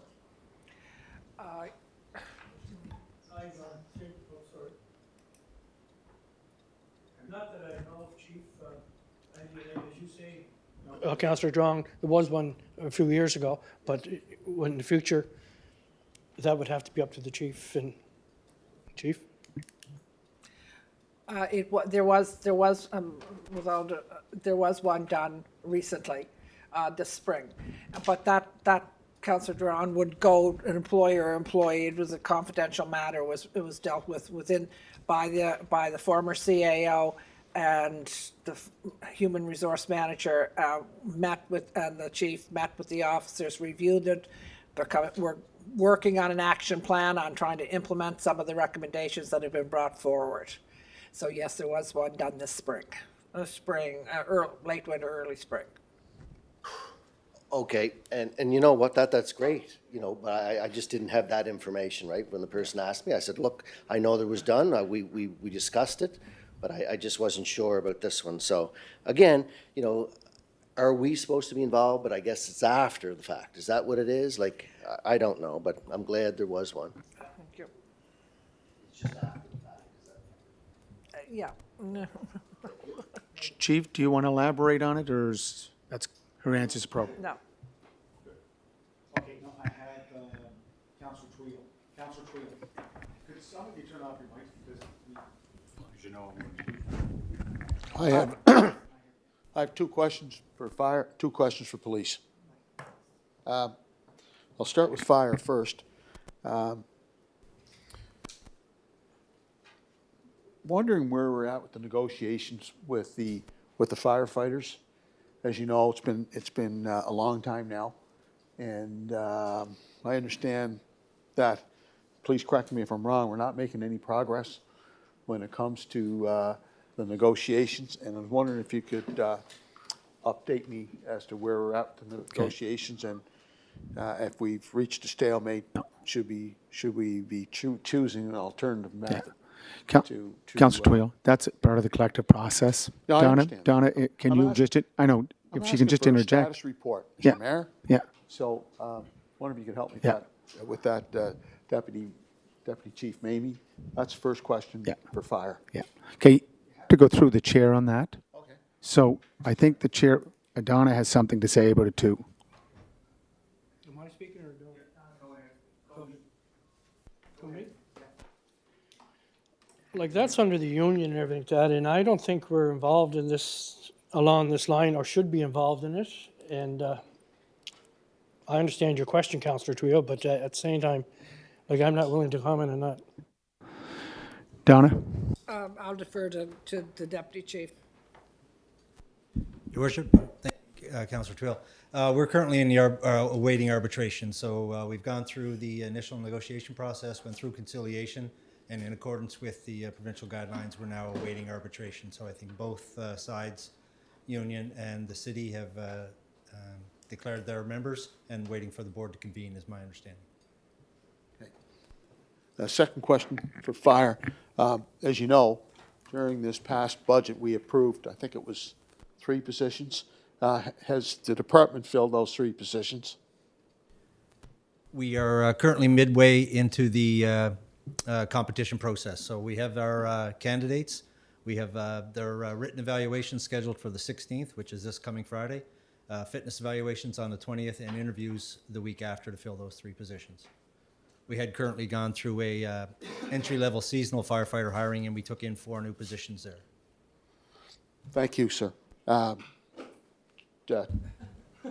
Chief McConnell, as you know, I've been very consistent over the years, and even in recent months, about drugs in our city, drugs like fentanyl, crystal meth. People are asking questions. Why do the drugs in the city of Charlottetown seem to be so prevalent, and what actions are being taken to nullify the amount of drugs that are on the city streets? That's my first question. And Councillor Twill, can you ask your second question too, just so we can get both of them on the It's a- record? It's a different matter. I know, Mr. but Mayor. so he can have both? Okay, the second issue is heavy truck traffic on Mount Edward Road and some of our neighborhood streets, and wondering if you can have the department, once again, scrutinize and enforce zero tolerance, heavy truck traffic on Mount Edward Road.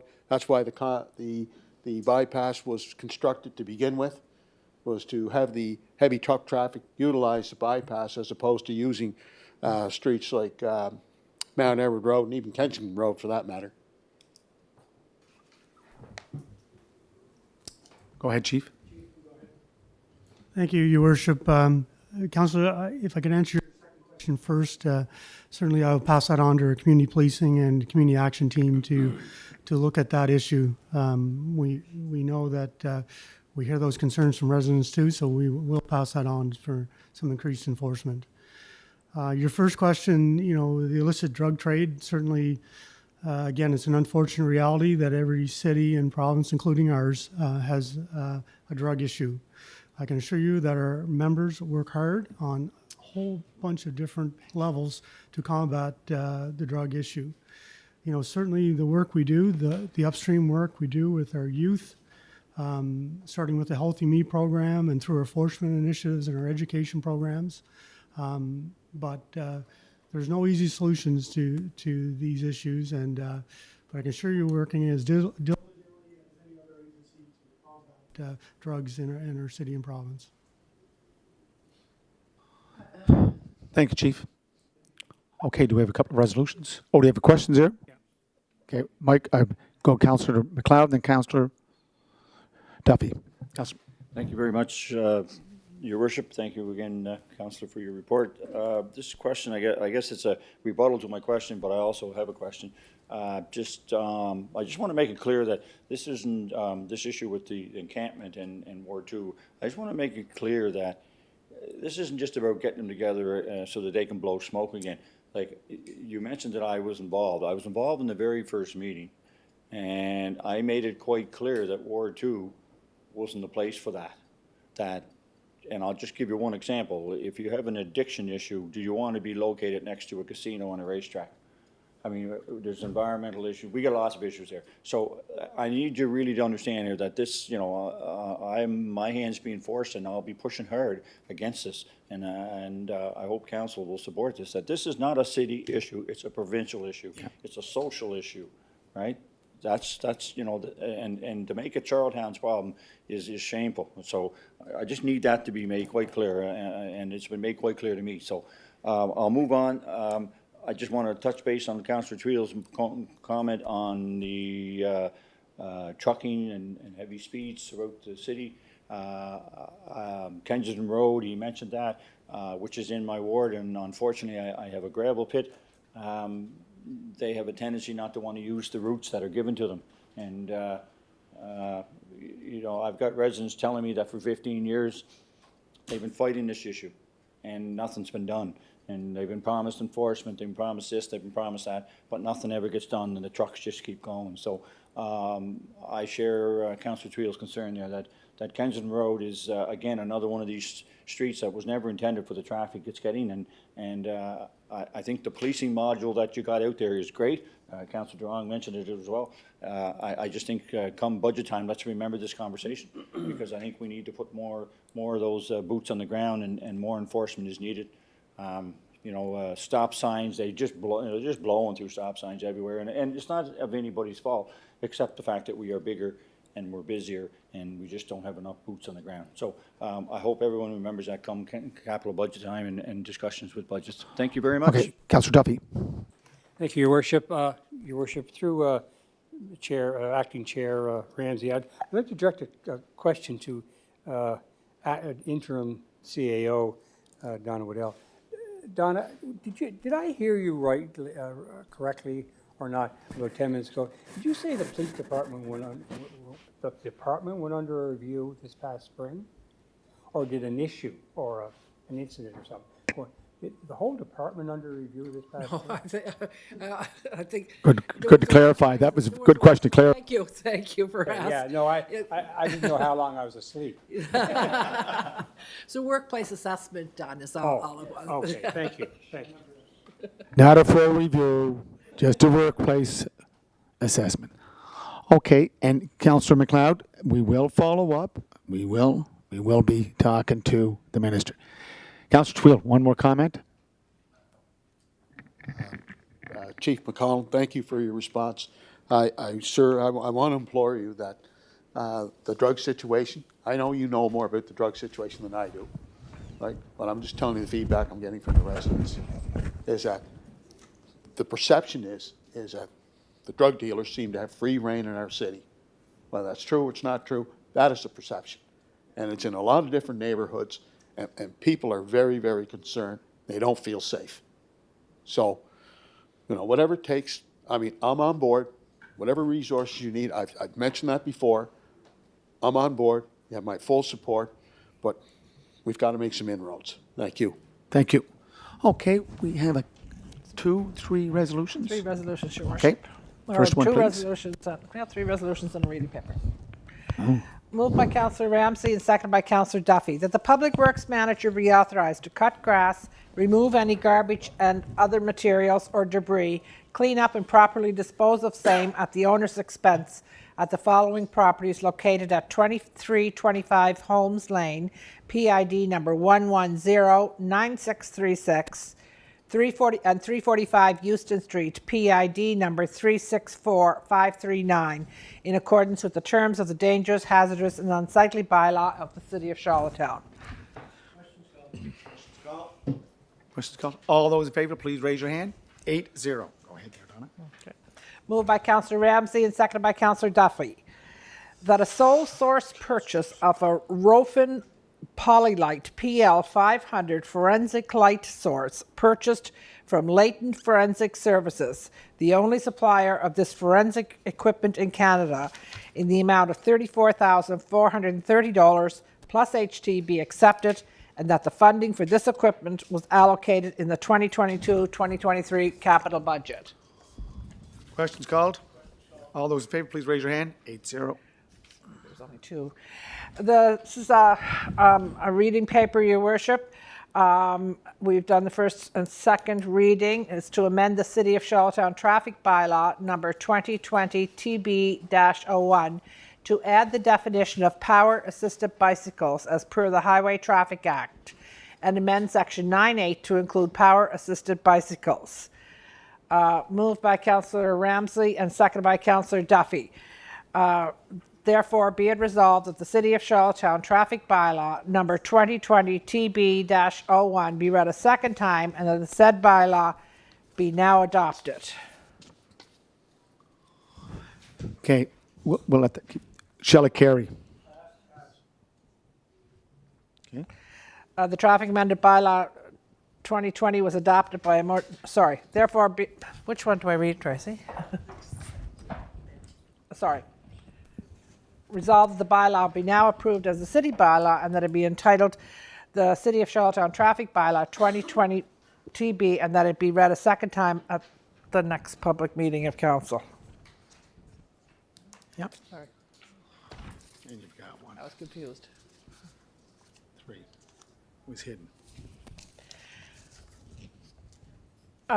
This is number 3, that moved by Councillor Ramsey and seconded by Councillor Duffy, that the City of Charlottetown enter into a memorandum of understanding with LED Roadway Lighting Limited for the implementation of a pilot project under the terms and conditions as set out in the attached agreement.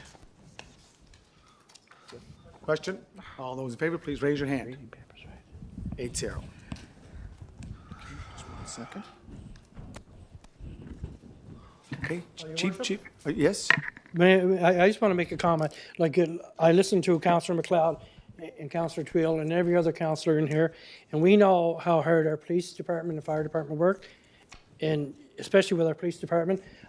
I just want to make sure that, as Councillor McLeod stated too, that, when it comes to budget time, and I know it's hard because of the Atlantic Police Academy, like they're not graduating a whole lot of officers the last couple of years, and people are finding other work and that. But any chance we have anytime we have a chance to grab a new officer, like we're gonna have to start looking at that, and we're gonna have to boost up our forces. You know, so I just want to put that out there public, that we need more officers, because the ones that are doing it are overworked, but they're doing a fantastic job, and that's the fire department too. So thank you very much. Okay, thank you, Chief. Chief, thank you very much. Okay, Everybody be excused, Your yes, Worship. sir. Thank you very much. Council Advisory Committee? Thank you, Your Worship. Council Advisory Committee did not meet this past month. There are no resolutions. If anyone has any questions, I'll do my best to answer. Thank you. Okay. Parks, Recreation, and Leisure Activities.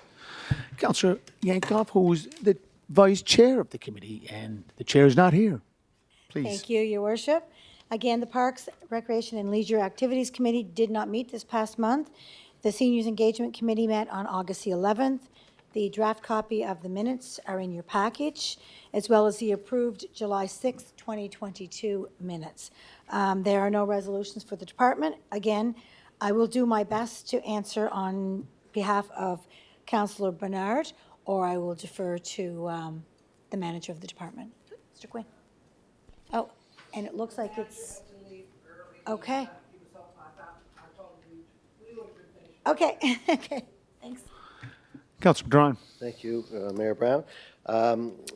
Thank you, Councillor Yankoff. I sit in this committee as well, and it was brought to my attention by one of the people in my area, because I had asked last fall about renaming or adding a name to a park.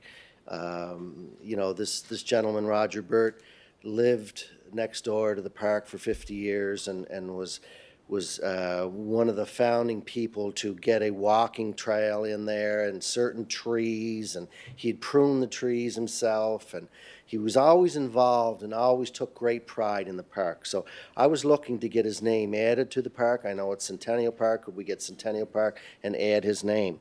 So when I asked the manager, where are we at? You know, time is running out. You know, this was last fall. He moved it where the draft policy was sent to Isaac on November 1st, and then it went to Human Resources. The committee did not have the time to review it, and then they picked it up in the spring, and it was supposed to go back to HR committee, but I guess it didn't, or maybe in August. So we don't have a policy. Time is running out. We've been frigging around with this for a year. Like, do we really need to have a policy? I know we did it in other buildings and other parks and things like that.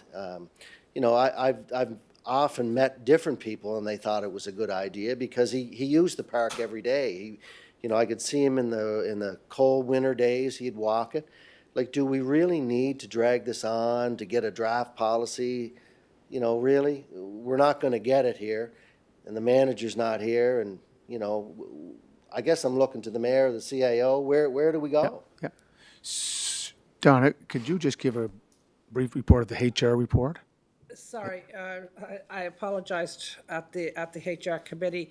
It was supposed to have been on the agenda, but at the end of it, there were some issues with it that the staff wanted to address before we brought it back, and I promised I would take it to the next HR committee meeting.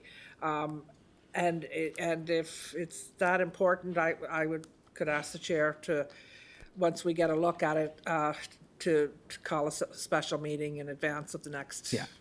Yeah, and Councillor Drawn, I agree with you. This is an issue that was started last year.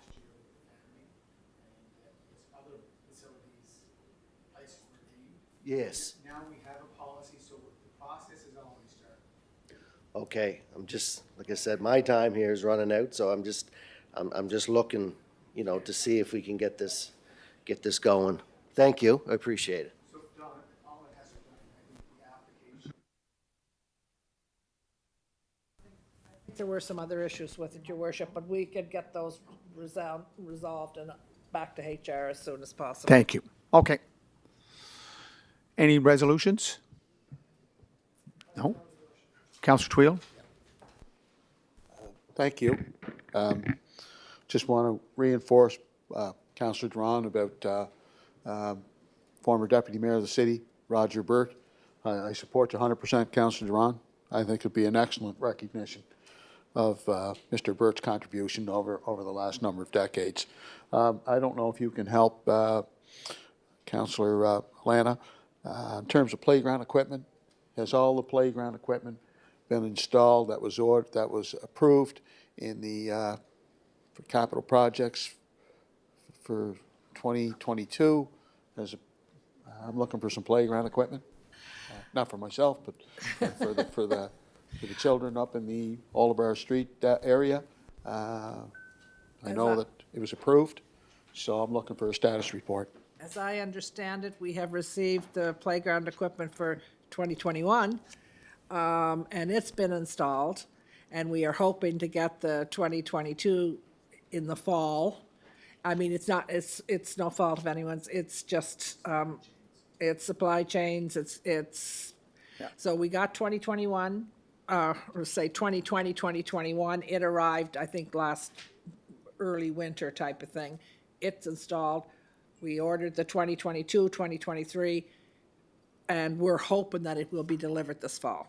Yeah. Donna, can we get an email sent to Councillor Twill or all councillors about that? Yeah, Thank you. so are you saying, Donna, that that the new playground equipment will not be installed this fall? That's what I'm saying. You're saying that? Because of supply chain Yeah. issues, Councillor Twill, nothing to, like, it was ordered but, I mean, 2021 just came late Okay. fall last year. Okay. Thank you, Councillor Yankoff, for pinch hitting there. Did a good job. Councillor Duran, Water and Wastewater Utility Committee. Thank you, Mayor Brown. The Water and Sewer Utility Committee met on August the 18th, and the minutes are included in your package tonight. I do have 4 fairly large resolutions coming forward for your consideration, and if you have any questions or concerns, I'm sure our manager can answer them quite well, and I'll try to help him out as best I can. Thank you. Councillor Twill. Thank you for your report, Councillor Duran, and want to bring up email correspondence received from one of my constituents, and Michael Pickett, I thought, did an excellent job responding to the constituent.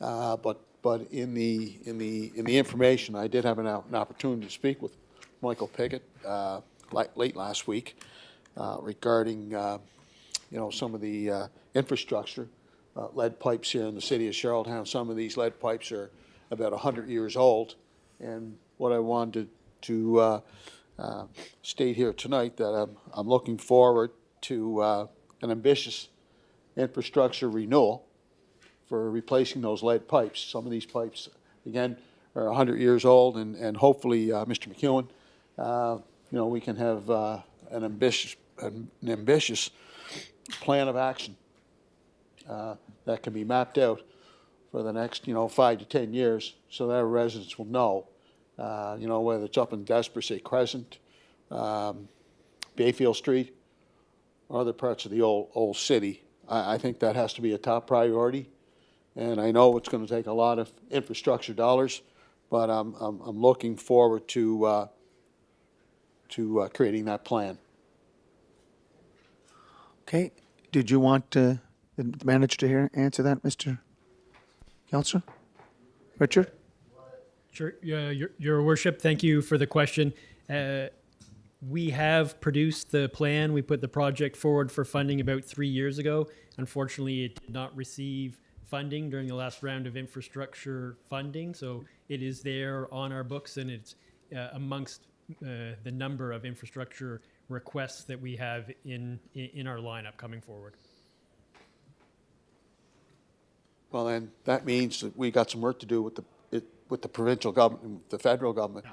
I think this particular project is probably one of the top priorities for the city, and I think our residents would want us to be lobbying hard both levels of government, so that we can start that Process. important work that needs to be done. Again, I'll restate, we have pipes in the ground that are 100 years old, lead pipes, and our residents are looking for us to make that transition to new infrastructure.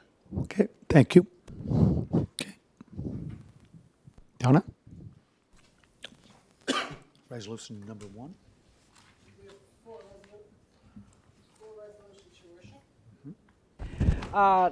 Moved by Councillor Duran, second by Councillor Twill. Whereas the City of Charlottetown passed a resolution of April 10th, 2000, that City Council confirm its policy not to entertain applications for water service to properties outside the municipal boundary of the City of Charlottetown without first receiving approval from City Council to do so. Excuse me. Be it resolved that City Council approve the request for service received from Island Coastal Services Limited. The request is for water and sewer services to PID number 1088020, located in the rural municipality of Brackley. Servicing of this property requires an easement through adjacent property PID number 995514. The owner of PID number 995514 has agreed in principle to provide an easement with the condition that service also be provided to PID number 995514. Be it further resolved that the costs associated with the development or any future services will be paid by the property owner. As well, services will be billed with a 25% premium as a surcharge for services provided outside the City of Charlottetown municipal boundary. Question called? Okay, all those in favor, please raise your hand. Okay, 7-0, 3 missing. Moved by Councillor Duran, seconded by Councillor Twill. Whereas the City of Charlottetown passed a resolution of April 10th, 2000, that City Council confirm its policy not to entertain applications for water service to properties outside the municipal boundary of the City of Charlottetown without first receiving approval from City Council to do so. Be it resolved that City Council approve the request for service received from Carpreet. The request is for sewer services to PID number 444232, located in Milton Vale Park. Service provision will be subject to the establishment of an easement and a contribution towards future lift station upgrades. Be it further resolved that the costs associated with the development or any future services will be paid by the property owner. As well, services will be billed with a 25% premium as a surcharge for services provided outside the City of Charlottetown municipal boundary. Questions called? Oh, go ahead there, Councillor Minkoff. Just, I don't see a lot of these, and just as a first-term councillor, do we have a policy in place that defines doing these outside of the city sewer and water? I'm more just curious of how you determine things outside of the city limits that we provide the service. I know that they're paying for it. It's in the first paragraph. City of Charlottetown passed a policy resolution of Right. April. So Yes, I see that. we're amending that. I understand that. I'm just asking for clarification how the process began. prior to 2000, I don't know anything about it. I think I'm allowed to ask, Your Worship. No, I'm just clarifying the question. Do you want to answer or do you want me? Yeah, so your worship, in this particular example, this is water that we're supplying back to Milton Vale Park. So it's a bit of a reciprocal relationship. Milton Vale Park agreed to allow us to construct a new well field within their municipality. And in exchange, we agreed to provide water to residents within the municipality of Milton Vale Park. Thank you very much, Richard. And the other one? Same thing, right? Yeah, so similarly in Brackley, we also have a well field. So we are using water within the municipality of Brackley. Our lines cross through their municipality, and there are residents that we can't provide water to. The water that feeds the residents of Charlottetown comes from Brackley and Milton Vale. Yep. Question? Okay, all those in favor, please raise your hand. 7-0. Go with the next one. Moved by Councillor Duran and seconded by Councillor Cody that the City of Charlottetown accepts the tender from Birch Hill Construction in the amount of $1,481,900 plus applicable taxes for Eastern Gateway Phase 1 Riverside Drive renewal. Okay. Questions called? All those in favor, please raise your hand. 7-0. The final resolution, Your Worship, moved by Councillor Duran and seconded by Councillor Cody, Deputy Mayor Cody, that the City of Charlottetown accepts the tender from Hanson Electric Limited in the amount of $859,800 plus applicable taxes for the Mount Edward Road Booster Station upgrades. Okay, Hanson Electric. Question? All those in favor, please raise your hand. Okay. Just let me get this down. Councilors Bernard. Bernard. And McLeod.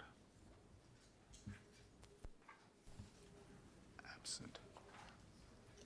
Carried, just 1 second.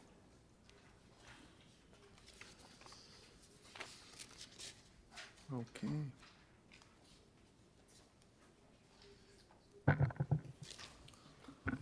Okay, and the next report, that Public concludes. Works. Thank you, Oh. Richard.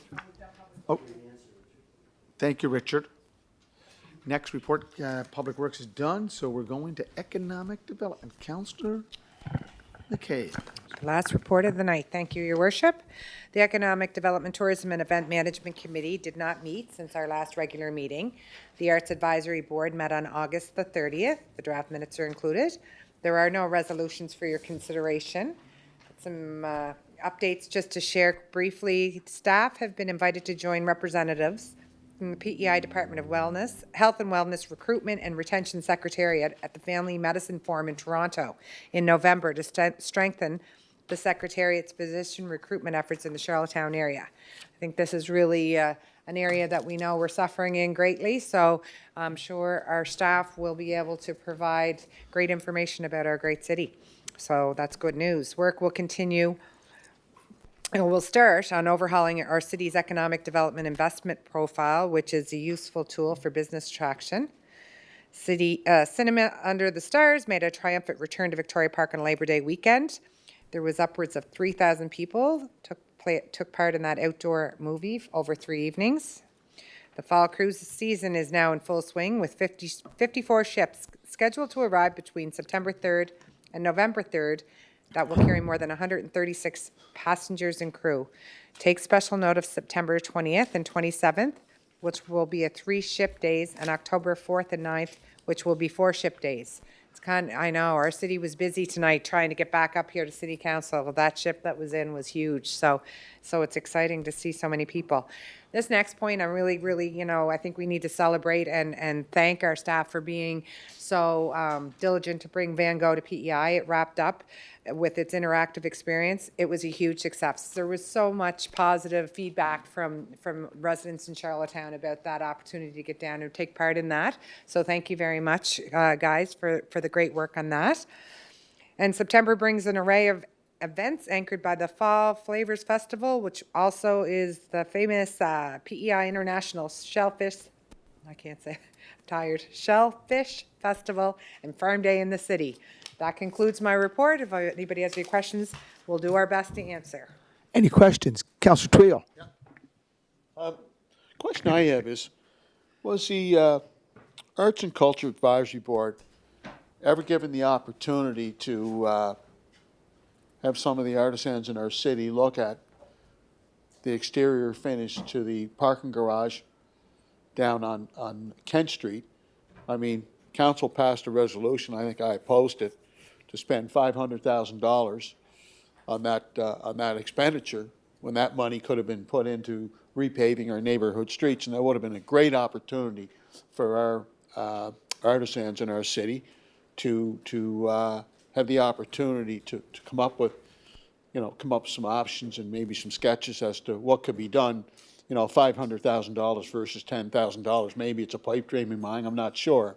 But I think, to my mind, that's a lost opportunity, and I would like to have I'd really like the council to revisit that. That's a $500,000 expenditure, and I think our arts and culture community would welcome that opportunity.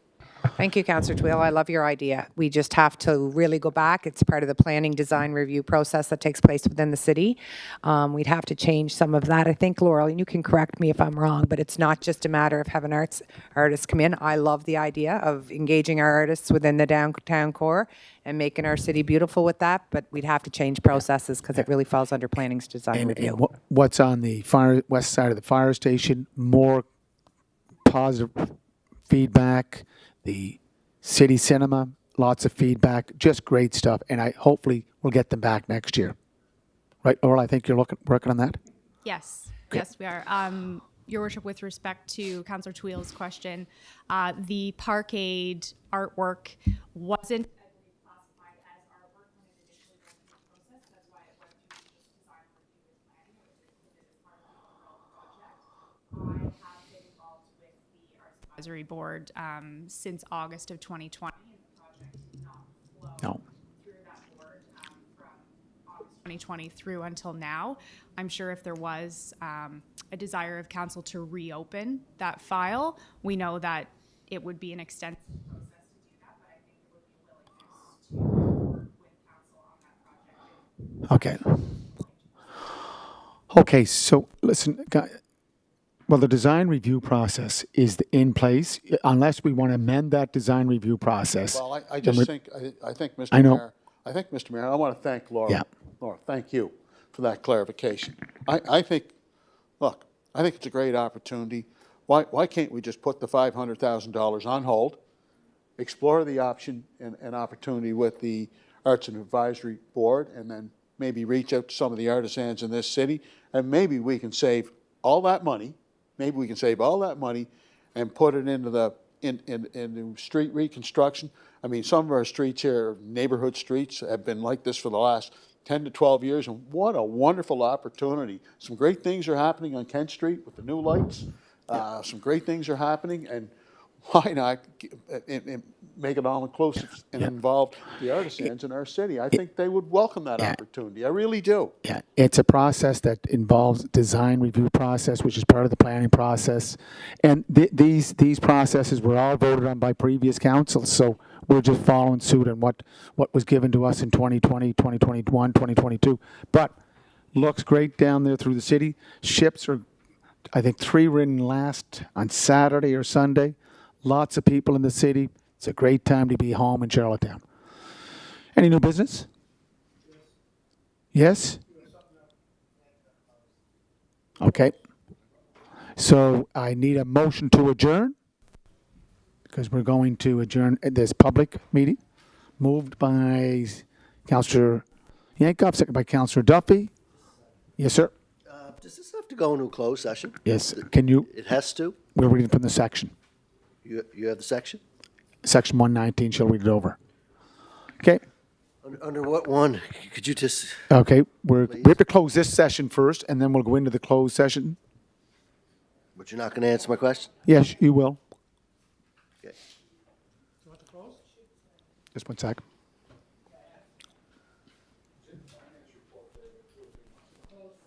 Closed. Yeah.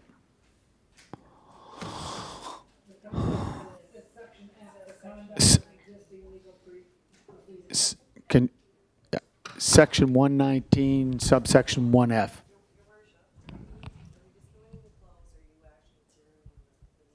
Well, yeah, we can go. Okay, do you want to go into the close and then we'll come back to the open? You want to do that? Okay. So we need a motion to go into close. Moved by Councillor Ramsey, second by Councillor Duffy. Can you give the reason for the closure, Donna? Section. Section 119, 1F, the conduct of existing legal proceedings. It's on the agenda, correct? Donna? Yeah. Is this still under, or is this finished? This is a settlement. Okay. Yeah, that's. So it still has to go under closed? We're still in open, but it'll go into close after we agree to go into close, and she'll discuss it. Okay. Because it's a financial, it's a financial issue. Yes, Councillor Yankoff? I just have a follow-up question to build on what Councillor Duran said. But if the settlement's already been done and all we're doing is recognizing something about it, it's already a public, So you want to be in public? Sure. I don't care. I mean, it's a settlement. If you want to go into public with the settlement, that's fine. yeah. So it's agreed to by council to go by Councillor Twill, yes? Yeah, great. Thank you. Councillor McCabe?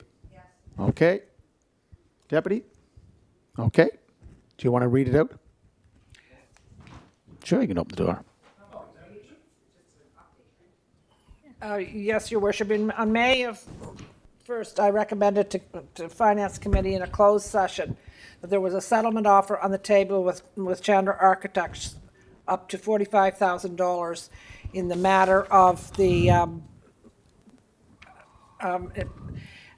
in reviewing the matter as a result of a FOIP request. This should have been forwarded to council.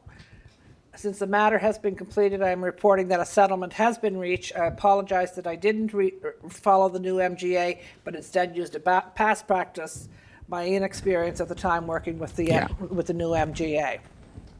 But Donna, the previous CAO did announce to council about this issue, and that's why it was, yes, he did. Okay, yeah, yes? So if the settlement was reached, was there a resolution voted on? No, Your Worship, I think about Finance Committee, and this is my error, Councillor Twill. I went to Finance Committee and said that there was a settlement on the table. And I asked for approval up to $45,000 to make the settlement. I should have come to council. That was my inexperience with the MGA. I apologize. That's the way we would have done it 6 years ago. So just to follow up, so are we going to pass a resolution? I think we should. It's a $45,000 expenditure. It's already spent. What? We've already paid it out. Should we still follow proper procedure? Well- Pass a resolution? We'll have to take a resolution back from finance. Yeah, I'll take it back to Finance and bring it back here Yeah. again then, Your Worship, because Okay. I don't have a resolution Yeah. prepared for tonight. Thank you. Okay.